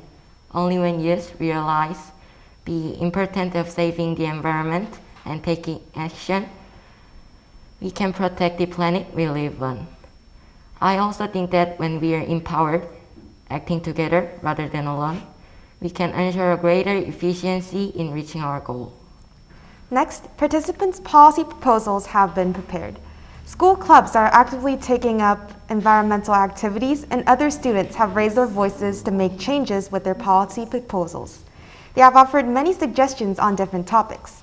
Let's watch the selected videos together, which definitely give us something to think about. Shall we move on to the first video? Hello, I am Jeffin. I'm Marianne. And I'm Marianne. Today we're going to be talking about environmental sustainability. We interviewed some people from our school and asked their opinions on environmental sustainability. So here are the interviews for the clip.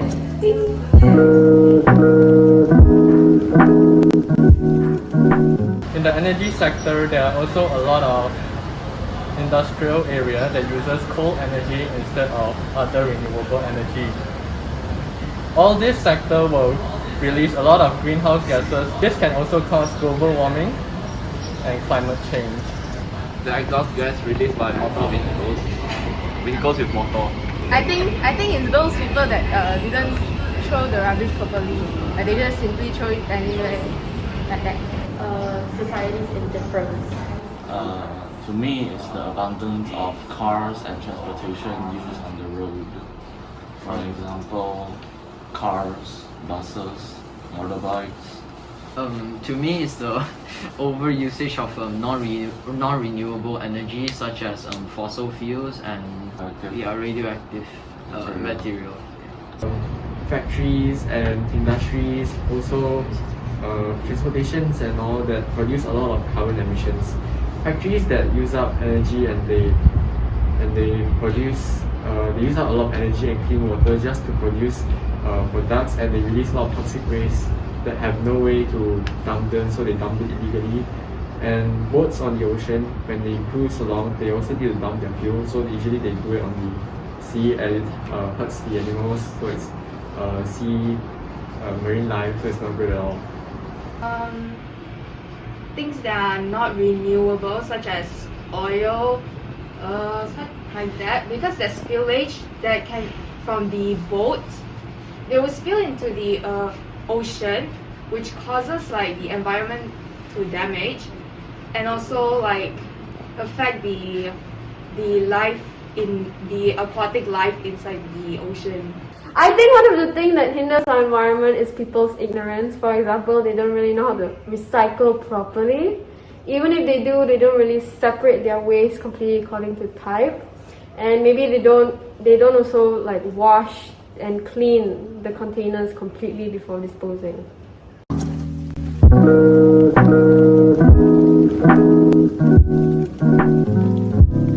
I think we should implement renewable energy uses such as solar energy, hydroelectric energy might be used more often in other countries also.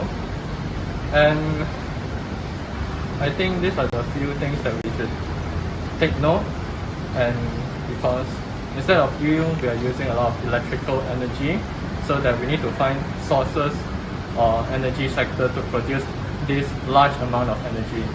I think the government can promote the people to use more public transport. Spread awareness through social media. To me, I think we should try to use public transport more often to travel around from place to place. For example, from home to school, from home to a shopping mall, and etc. To me, I think the government should invest more money in research development of reusable energy, so that we can reduce the usage of non-reusable energy. Definitely, we can start by as students, We can start by spreading awareness on how bad it is to use all this non-renewable energy and doing things that harm the environment. We should maybe use like the public transportation such as trains, buses to like reduce the waste, like the carbon monoxide that is getting exhausted from the cars into the atmosphere, which can damage the ozone layer of the earth. There will be more UV ray from the sun entering the earth, which also would causes more damages to us when it's during the summertime, or you could say under the sun. I think that we should teach people how to properly recycle and ensure that big corporations actually recycle their waste materials. There are many cases where, although there are recycling bins provided at shopping malls, the waste at the end of the day just goes to a landfill like any other waste instead of being recycled. I think that we should recycle waste materials and actually encourage the use of recycled materials.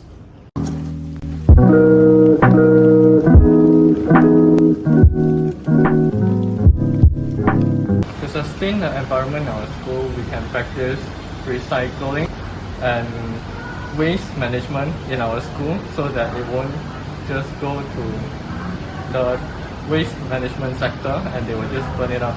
At least in recycling, we can reduce, reuse and recycle the items. The school can provide the separated rubbish bins like the orange color, brown color and blue color rubbish bin, and can separate all the recycled items inside so we can throw it properly. I believe that students should try to use public transport, whether that's using a van or a school bus or the LRT nearby the school. It reduces our carbon footprint. Yes. To me, I think we should reduce the amount of plastic we use in every daily life, like straws, like plastic straws. Like bring your own metal straw sometimes instead of using a plastic straw. Well, as a student, the most we could do is just reduce our carbon footprint by simple things in daily life, such as turning off the light, the electricity while you're at school. We can maybe plant more trees, because since we're just students, we don't have the money to really do much to like pay or buy anything that can be renewable. So we could just plant more trees in areas that has less trees. We should have more campaigns about the environment. This will spread more awareness and make sure that the message is properly known by everyone. Lastly, we should have much more projects that involve recycling products, because that's just one of the easiest ways. A very special thanks to all the interviews for participating in this video. I hope this video helps deepens everyone's understanding on the issues that our environments face and how to improve it. I also hope everyone takes the proper initiative to take care of our environment. Thank you.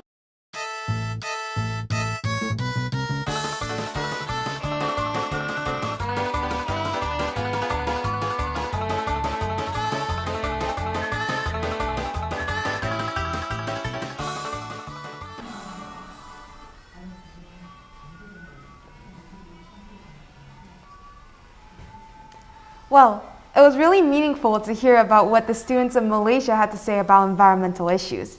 Next, we will be watching a video from students in Taiwan. Hi, every Indians from different countries. We come from Taiwan. Today, we wanted to introduce an issue about the environment, air pollution. Our environment is important to us, so we should protect it. We have some ways to do it. Let's keep looking. Hi, my name is Janice. I will show burning coal. Burning coal has a very serious impact on the earth. So we can reduce thermal power generation. We can see the picture, and emissions from thermal power generation are declining year by year.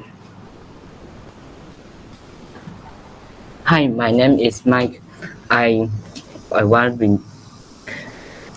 introduce incense bringing pollution. When people worship with incense stick, pollution from firecrackers.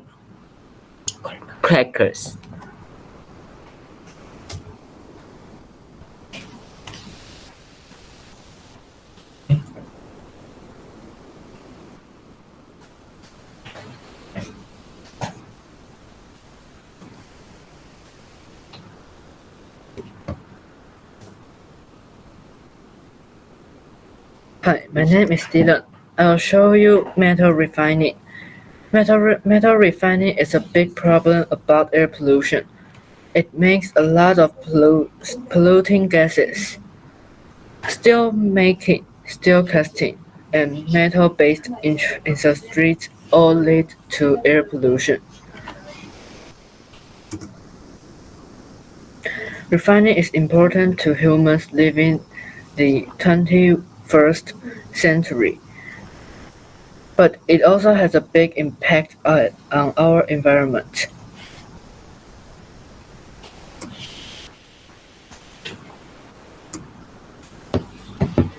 Hi, my name is Niu. I will do the impact pollution in Taiwan. Over the years, humans have invented a lot of different transportation devices, including motorcycles, cars, trains, high-speed rail ships, and airplanes. These transportation are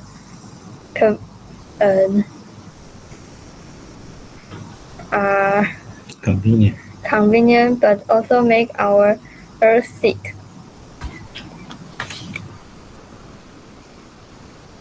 Hi, my name is Kelly. How to improve air pollution? What should we do? 1. Reduce garbage. 2. Moderate consumption. 3. Boycott companies unfriendly to the environment. 5R. Reduce, reuse, repair, recycle, refuse. Let's keep the earth healthy.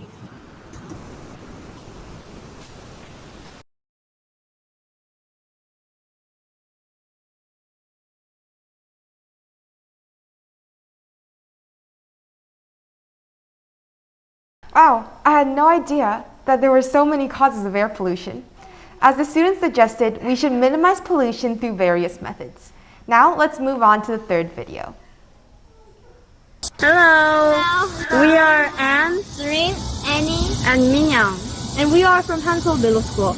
We are here to tell you about our story, about our campaign, and suggest you about 2 policies. From the year 2020 to year 2022, we 4 have been doing a campaign where we pick up trash around the neighborhood. When we first started the campaign, we were very excited to change the world by our own hands. But as the time passed, people coming to the campaign decreased and we were upset. Because many people weren't coming, we thought we would never be able to change the world, that what we were doing was hopeless. So we want to suggest a policy about schools having an environment club. When schools make the club, schools should fully support the club so many students can participate in the club, having more interest in the environment like we did. Our campaign started in our 5th grade class. We made a mini solar car, eco-friendly water filter, and watched videos about what we can do to make a world a better environment. Making and experiencing many different activities by our own hands made us have interest in the environment. By that, we learned how to look back at our lives and try to make a better environment. Secondly, we want to suggest a policy about increasing environment activities and education at school. By increasing it, students can have interest in the environment, increasing the chances of better environment. Lastly, we just hope that our environment would be better by our success. Co-assist, this was Annie, Minyoung, Surin. Thank you.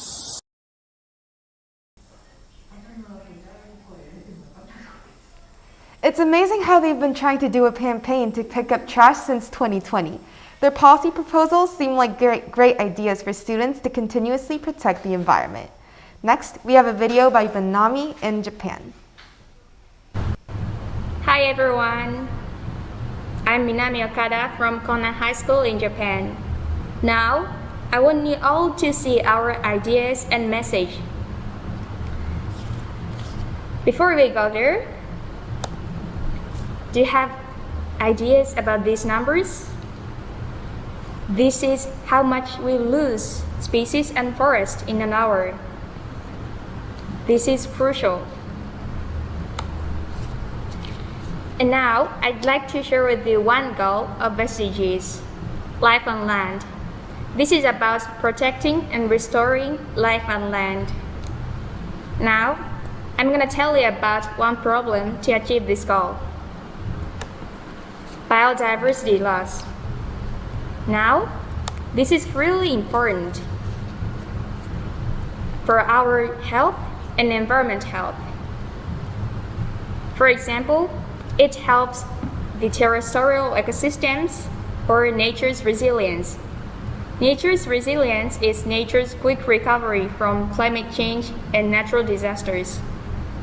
And also, it gives us a lot of services like oxygen, food and water, or pest regulation, or even global warming regulation. Then, what will happen if we lose it? Now, the environment, without biodiversity, the ecosystems can't work properly, including food chain or pollination. This leads a lot of species to dying and breeding less. And also, the nature can't recover from any of the climate change and natural disasters. Now humans get less food and water, or even chance for new medicines. And pest crisis will come. This is crucial. And this is non-fiction, and I'm talking about the present time that we're losing so much biodiversity. So far, we've learned we have to prevent biodiversity loss. And then, what are the causes of this problem? Now, the primary cause of this problem is our global food system. Here's what I'm saying. Once a study said our global food system, which is more food at lower cost, leads us to providing and setting more and more inputs, such as fertilizers, pesticides, and water or land. This is really eco-friendly, and this is the primary cause of this problem. Now, you might hear and say, oh then, once we eliminate the inputs, then the biodiversity will get better? Or not? Here's one thing. The truth is, these causes are just complicated. Combating the inputs is not enough. Actually, we can solve this problem only with a lot of solutions and actions. And now, here is our 4 ideas and message. 1. Reduce consumption as much as you can.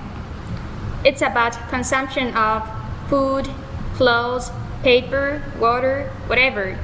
Because more demands leads to more products, and more products needs more inputs, which is now breaking biodiversity. So, as much as you can, reduce consumption. 2. Reduce energy and electricity use just to decrease the gas emission. Prevent global warming or climate change. You can turn the lights off when you're out. You can let the wind in instead of air conditioner. 3. Keep your pets in your whole life. Don't let them away in the park, in the forest, in the residential areas, because they can be killers and offenders for the native species. Now, for and last, have this idea of Earth for all. Earth is not here just for us, but for all of the living or non-living things all over the world. Don't forget this concept, just stick up with each other. Thank you very much.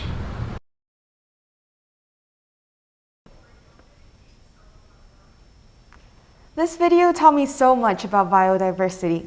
Like Manami mentioned, we should take actions to prevent its loss. Next, the 2 videos are from students in Taiwan. Hi everyone, I'm Lulu, and today I'm going to talk about our Sustainable Development Goal number 14. Do you like ocean or river? But do you know that our oceans are getting increasingly warmer and threat of plastic pollution, overfishing? So what can we do to help our ocean? First, mind your carbon footprint and reduce energy consumption, like turn your lights off when you're not using them, or take more public transport. 2. Make safe, sustainable seafood choices, like eat less wild seafood, mainly eggs. Do not eat seafood that is at its peak of reproduction period. Do not buy species with animal protection dispute or endangered resources like shark fins. 3. Use fewer plastic products. Carry a reusable water bottle. Store food in non-disposable containers. Bring your own reusable bag when shopping and recycle whenever possible. 4. Help take care of the beach. Whether you enjoy diving or surfing or relax on the beach, always clean up after yourself. 5. Don't purchase items that exploit your marine life. Avoid purchasing items such as coral jewelries and shark products. 6. Be an ocean-friendly pet owner. Never flush cat litter, which can contain pathogens harmful to marine life. 7. Support organizations working to protect the ocean. 8. Travel the ocean responsibly. Never throw anything overboard. 9. Educate yourself about oceans and marine life. All life on Earth is connected to the ocean and its inhabitants. The more you learn about the issues facing the vital system, the more you will want to help ensure its health. Then share that knowledge to educate and inspire others. This is the end of my presentation. Thank you for listening, and I hope you all enjoy my talk about our ocean.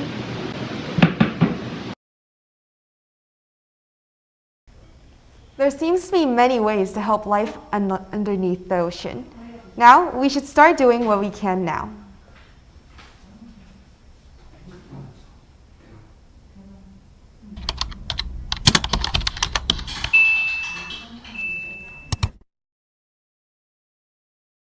Isn't this familiar?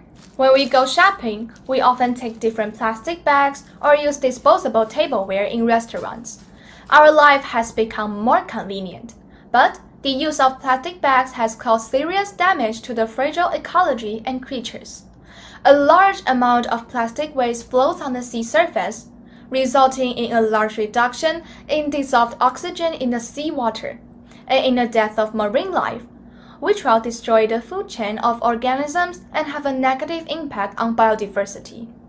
At the same time, we are harming our own health too. When these plastic utensils are discarded as well, the toxic compounds in them will remain in the ocean for a long time. It is very easy for fish, shellfish, and other organisms to mistakenly eat them, and they cannot be excreted from the body. They accumulate in the food chain and are finally ingested by humans. What's worse, humans may develop cancer because of the consumption of microplastic. How can we make up for the damage done in the past and create a better future? In recent years, countries have begun to take different action to protect the environment.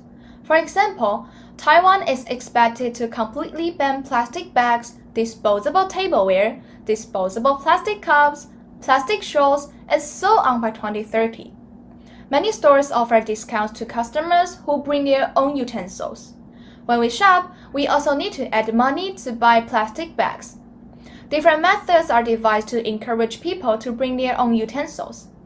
We can abide by the 3R principles, which are reduce, reuse, and recycle, and continue to pay attention to relevant issues and publicize them to our classmates or family members. I believe that through everyone's effort, we can make this beautiful planet smile again.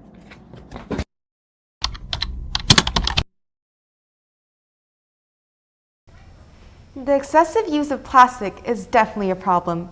We should try to use less for the planet. Now, students from South Korea are going to present their policy proposals. If someone asks you what harms the environment, what comes to your mind? Factories?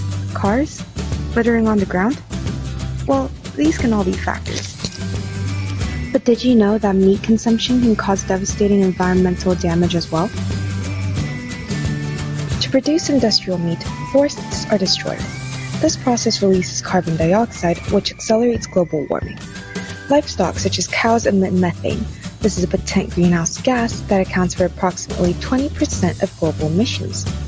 Global meat consumption is constantly increasing, which is not good news for the environment. So, what could be a solution? Excessive consumption of meat acts as a bad factor that can cause climate change as well as the harm on people's health. Recognizing that meat consumption is a problem related to environmental pollution can change the way you think about meat consumption. If so, the attitude we should take is clearly to reduce meat consumption. Based on the climate change through meat consumption, it can be seen that it's important to adopt a vegetarian habit. However, there are many people who either lack knowledge about vegetarianism or have negative views toward vegetarianism. There are many people who misunderstand that vegetarianism is maintaining a habit of eating only green foods, such as vegetables, without eating any meat. However, there are many different types of diets and what foods they include and exclude. Firstly, vegan diets exclude meat, poultry, fish, eggs, and dairy products, and foods that contain these products. Second, ovo-vegetarian diets exclude meat, poultry, seafood, and dairy products, but allow eggs.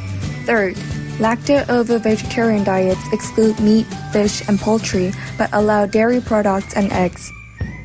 Lastly, pescatarian diets exclude meat and poultry, but may or may not allow dairy and eggs and allow fish. Vegetarianism not only prevents pollution, but also strengthens our body. It is important to pursue a vegetarian diet that can improve our health and prevent climate change. Many schools in Korea have already been introduced to Vegetarian Day and are taking part in this action to reduce carbon emissions. As we have mentioned, there are many kinds of vegetarian diets: vegan, lacto-vegetarian, ovo-vegetarian, lacto-ovo-vegetarian, pesco-vegetarian, and polo-pesco-vegetarian.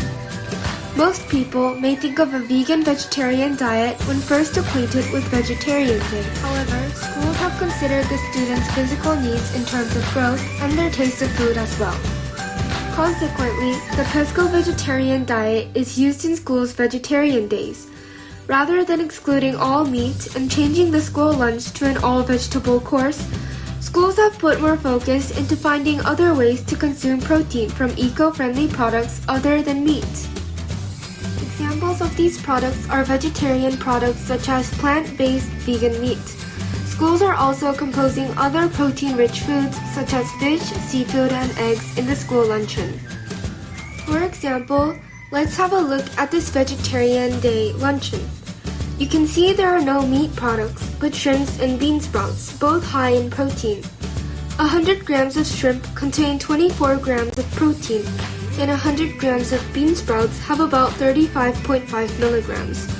This is almost 2 times the amount of protein in beef. Like this, there are many ways to consume protein in other ways besides meat, which is good for the environment and our body. So, what effect can we expect from vegetarian day? The ingestion of meat emits lots of carbon and greenhouse gas during breeding and production. The World Health Organization says reducing livestock herd would also reduce emissions of methane, which is the second largest contributor to global warming after carbon dioxide.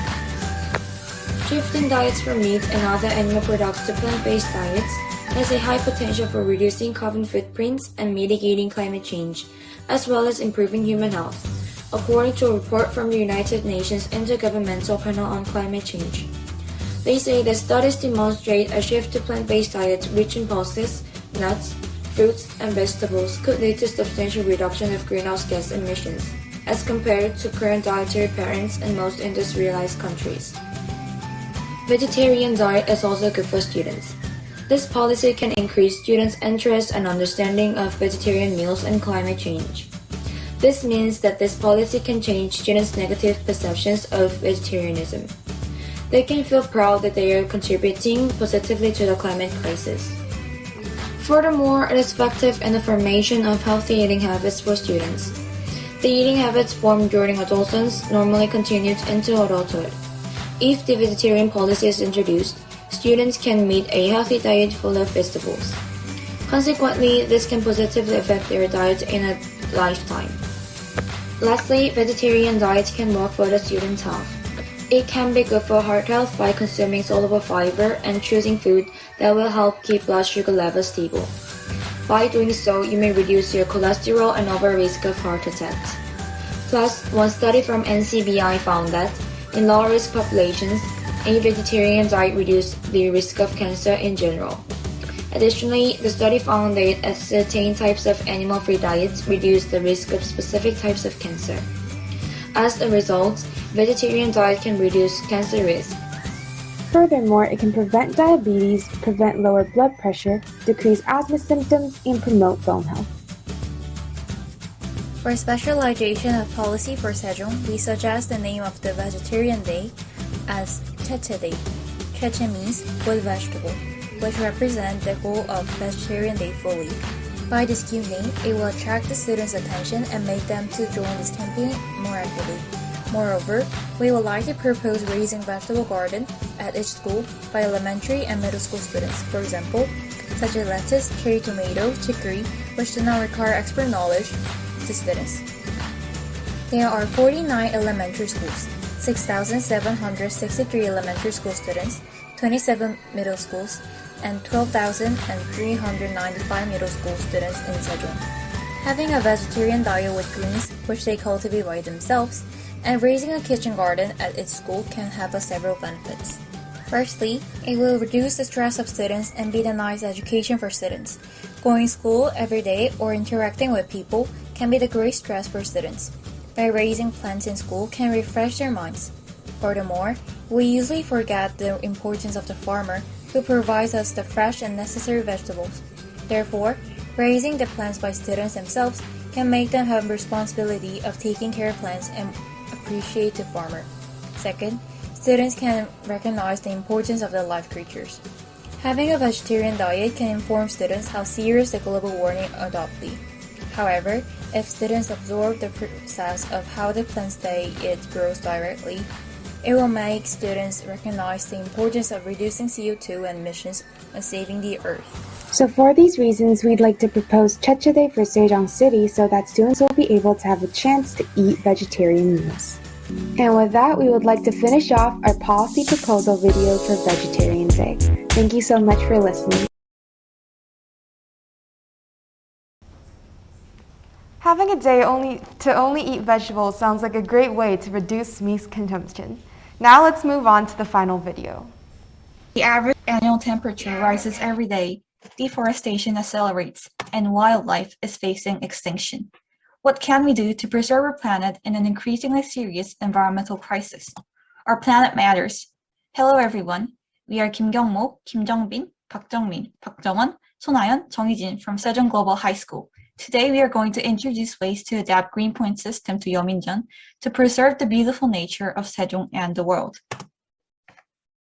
Yeominjeon is a local currency for Sejong. It has a meaning that all citizens practice together for the vitalization of local economy. The purpose of Yeominjeon is participation, coexistence, and value realization of Sejong love. For this, Yeominjeon is doing a cashback service giving citizens 10% of the amount used. Through Yeominjeon, which has a 0.3% lower charge than a credit card, small business founders get less charge burden. They can also get benefits without separate joining. Today, other people estimate Yeominjeon as blocking the offshore outflow of local funds and vitalizing the local economy. However, Yeominjeon has lamented one thing that has a low effect on the environment. So, how can we enhance green consuming life through Yeominjeon? One of the Ministry of Environment policy precedent is the Green Card, which leads to green consuming life by raising the eco point. When people practice eco-friendly things like using public transportation or buying low carbon eco-friendly certified products, they get the eco point. Likewise, we can look forward to increasing Sejong students' green consuming life by giving eco-friendly points. Thus, we encourage Sejong students active attending to protect the environment by introducing a green point system on Yeominjeon. Firstly, to which stores should the green points be given? Understandably, the green stores. Green stores are stores that work hard to guide green products to consumers and promote eco-friendly consumption, and are also appointed by the Ministry of Environment. In other words, it is the store that has been certified to be objectively eco-friendly by evaluation criteria such as environmental and energy management, and green product sales. Secondly, eco-friendly market. They are literal eco-friendly and include zero waste shop and Yeongiden Gage. For further information, Yeongiden Gage or shop that offers discount and coupons if you take a container and bring out directly to buy food or product instead of dispensing package. So we try to develop the eco-friendly element of Yeominjeon by presenting a plan to give points to stores where eco-friendly national is certified at the national level. Also, we added to feasibility of this plan through measures to promote public use through QR code and game format. How can we pay back green points? We have specified the point payment system by referring to 상생 plus 가맹점 system, a system currently being operated in Yeominjeon. 상생 plus 가맹점 are franchise stores that gives cashback to 10% of the purchase amount to consumers who use Yeominjeon. For example, if you spend 10,000 won at a 상생 plus 가맹점 that offers a 10% discount, consumers pay 9,000 won, and Sejong City supports 900 won for 9,000 won in cashback. Therefore, when paying green points, it is ideal to pay 10% of the paid money in the form of cashback, just like 상생 plus 가맹점 system. Also, it is better to implement the green point system only in offlines to prevent social problems or adverse effects on the environment caused by online payment or delivery. Above, we suggest adopting a green point system in Yeominjeon to create eco-friendly movements in which all citizens participated. This could increase Sejong citizens' awareness of environmental preservation and ownership of the global environment. Also, this policy will be efficient on a long-time level, gaining better results than campaigns and one-off events. Not one region on Earth can be an exception to the environmental crisis. It is time for regional communities to act. Why don't you join in? Thank you for listening. The idea to use a local currency system as a means to be more eco-friendly is really creative. This sums up the policy proposals from students in Sejong and other cities. Sometimes, when we don't know, we cannot act. We even make excuses. However, I have realized that not understanding and not taking action are simply wrong when it comes to environmental issues. We have learned a lot through this forum, and I think everyone agrees that we must work together to protect the environment. How about starting with small actions right now? That is right. Let's try to put what we have learned from the 2-day online and offline programs into practice. Finally, it is time to wrap up the forum. The Sejong Youth Forum will continue to strive to communicate topics to engage young people in sustainability. If you have any suggestions for a program, please feel free to contact us. Now, Lee Seung-pyo, the Director General of the Bureau of Education Policy of SEOE, will announce the closing of the forum. 여러분 안녕하세요. 뜻깊은 자리에 함께 해주셨던 청소년 여러분 진심으로 고맙습니다. 소중한 만남을 통해 우리는 지속 가능한 지구를 지키기 위해 무엇을 어떻게 우리 삶 속에서 실천할 것인지 많이 생각해 보았습니다. 기후 변화에 따른 대응 행동, 생태계 보호와 생물 다양성 유지, 자원의 보존 등 막중한 책임이 우리 모두에게 있다는 사실을 알게 되었습니다. 더불어 친환경 식단으로 식사를 하거나 배달용 플라스틱 용기를 사용하지 않는 등 우리 일상생활 속의 작은 실천도 지구를 지키는 데 많은 도움이 된다는 것도 깨닫게 되었습니다. 이제는 우리 일상에서 실천하는 일이 매우 중요합니다. 친애하는 청소년 여러분, 1.5라는 숫자의 특별한 의미를 알고 계신지요? 1.5는 지구 변화에 관한 정부 간 협의체에서 설정한 산업화 이전 대비 지구의 상승 제한 온도입니다. 전 지구 기온이 1.5도 이상 상승할 경우에 기후로 인한 오염이 인간과 자연 모두에게 심각한 수준이 될 것으로 경고하고 있습니다. 일부 과학자들은 이 1.5도가 상승하는 데는 앞으로 5년이 채 걸리지 않을 거라고 합니다.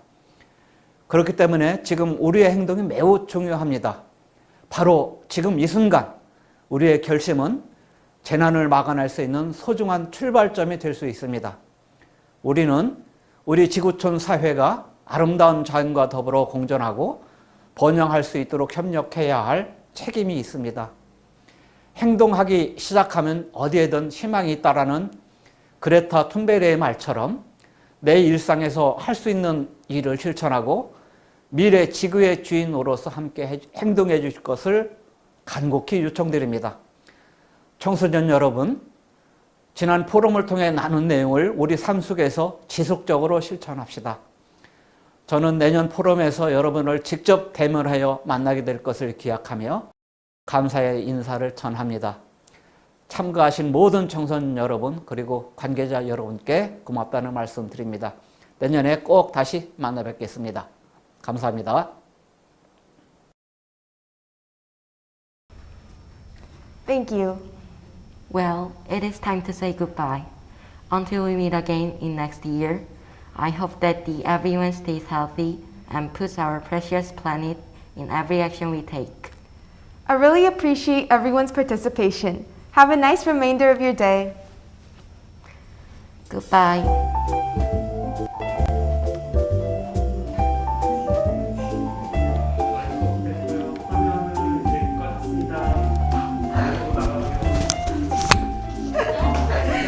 주저하지 말고 계속 말하는데 계속 머리 대고 이러는 거예요.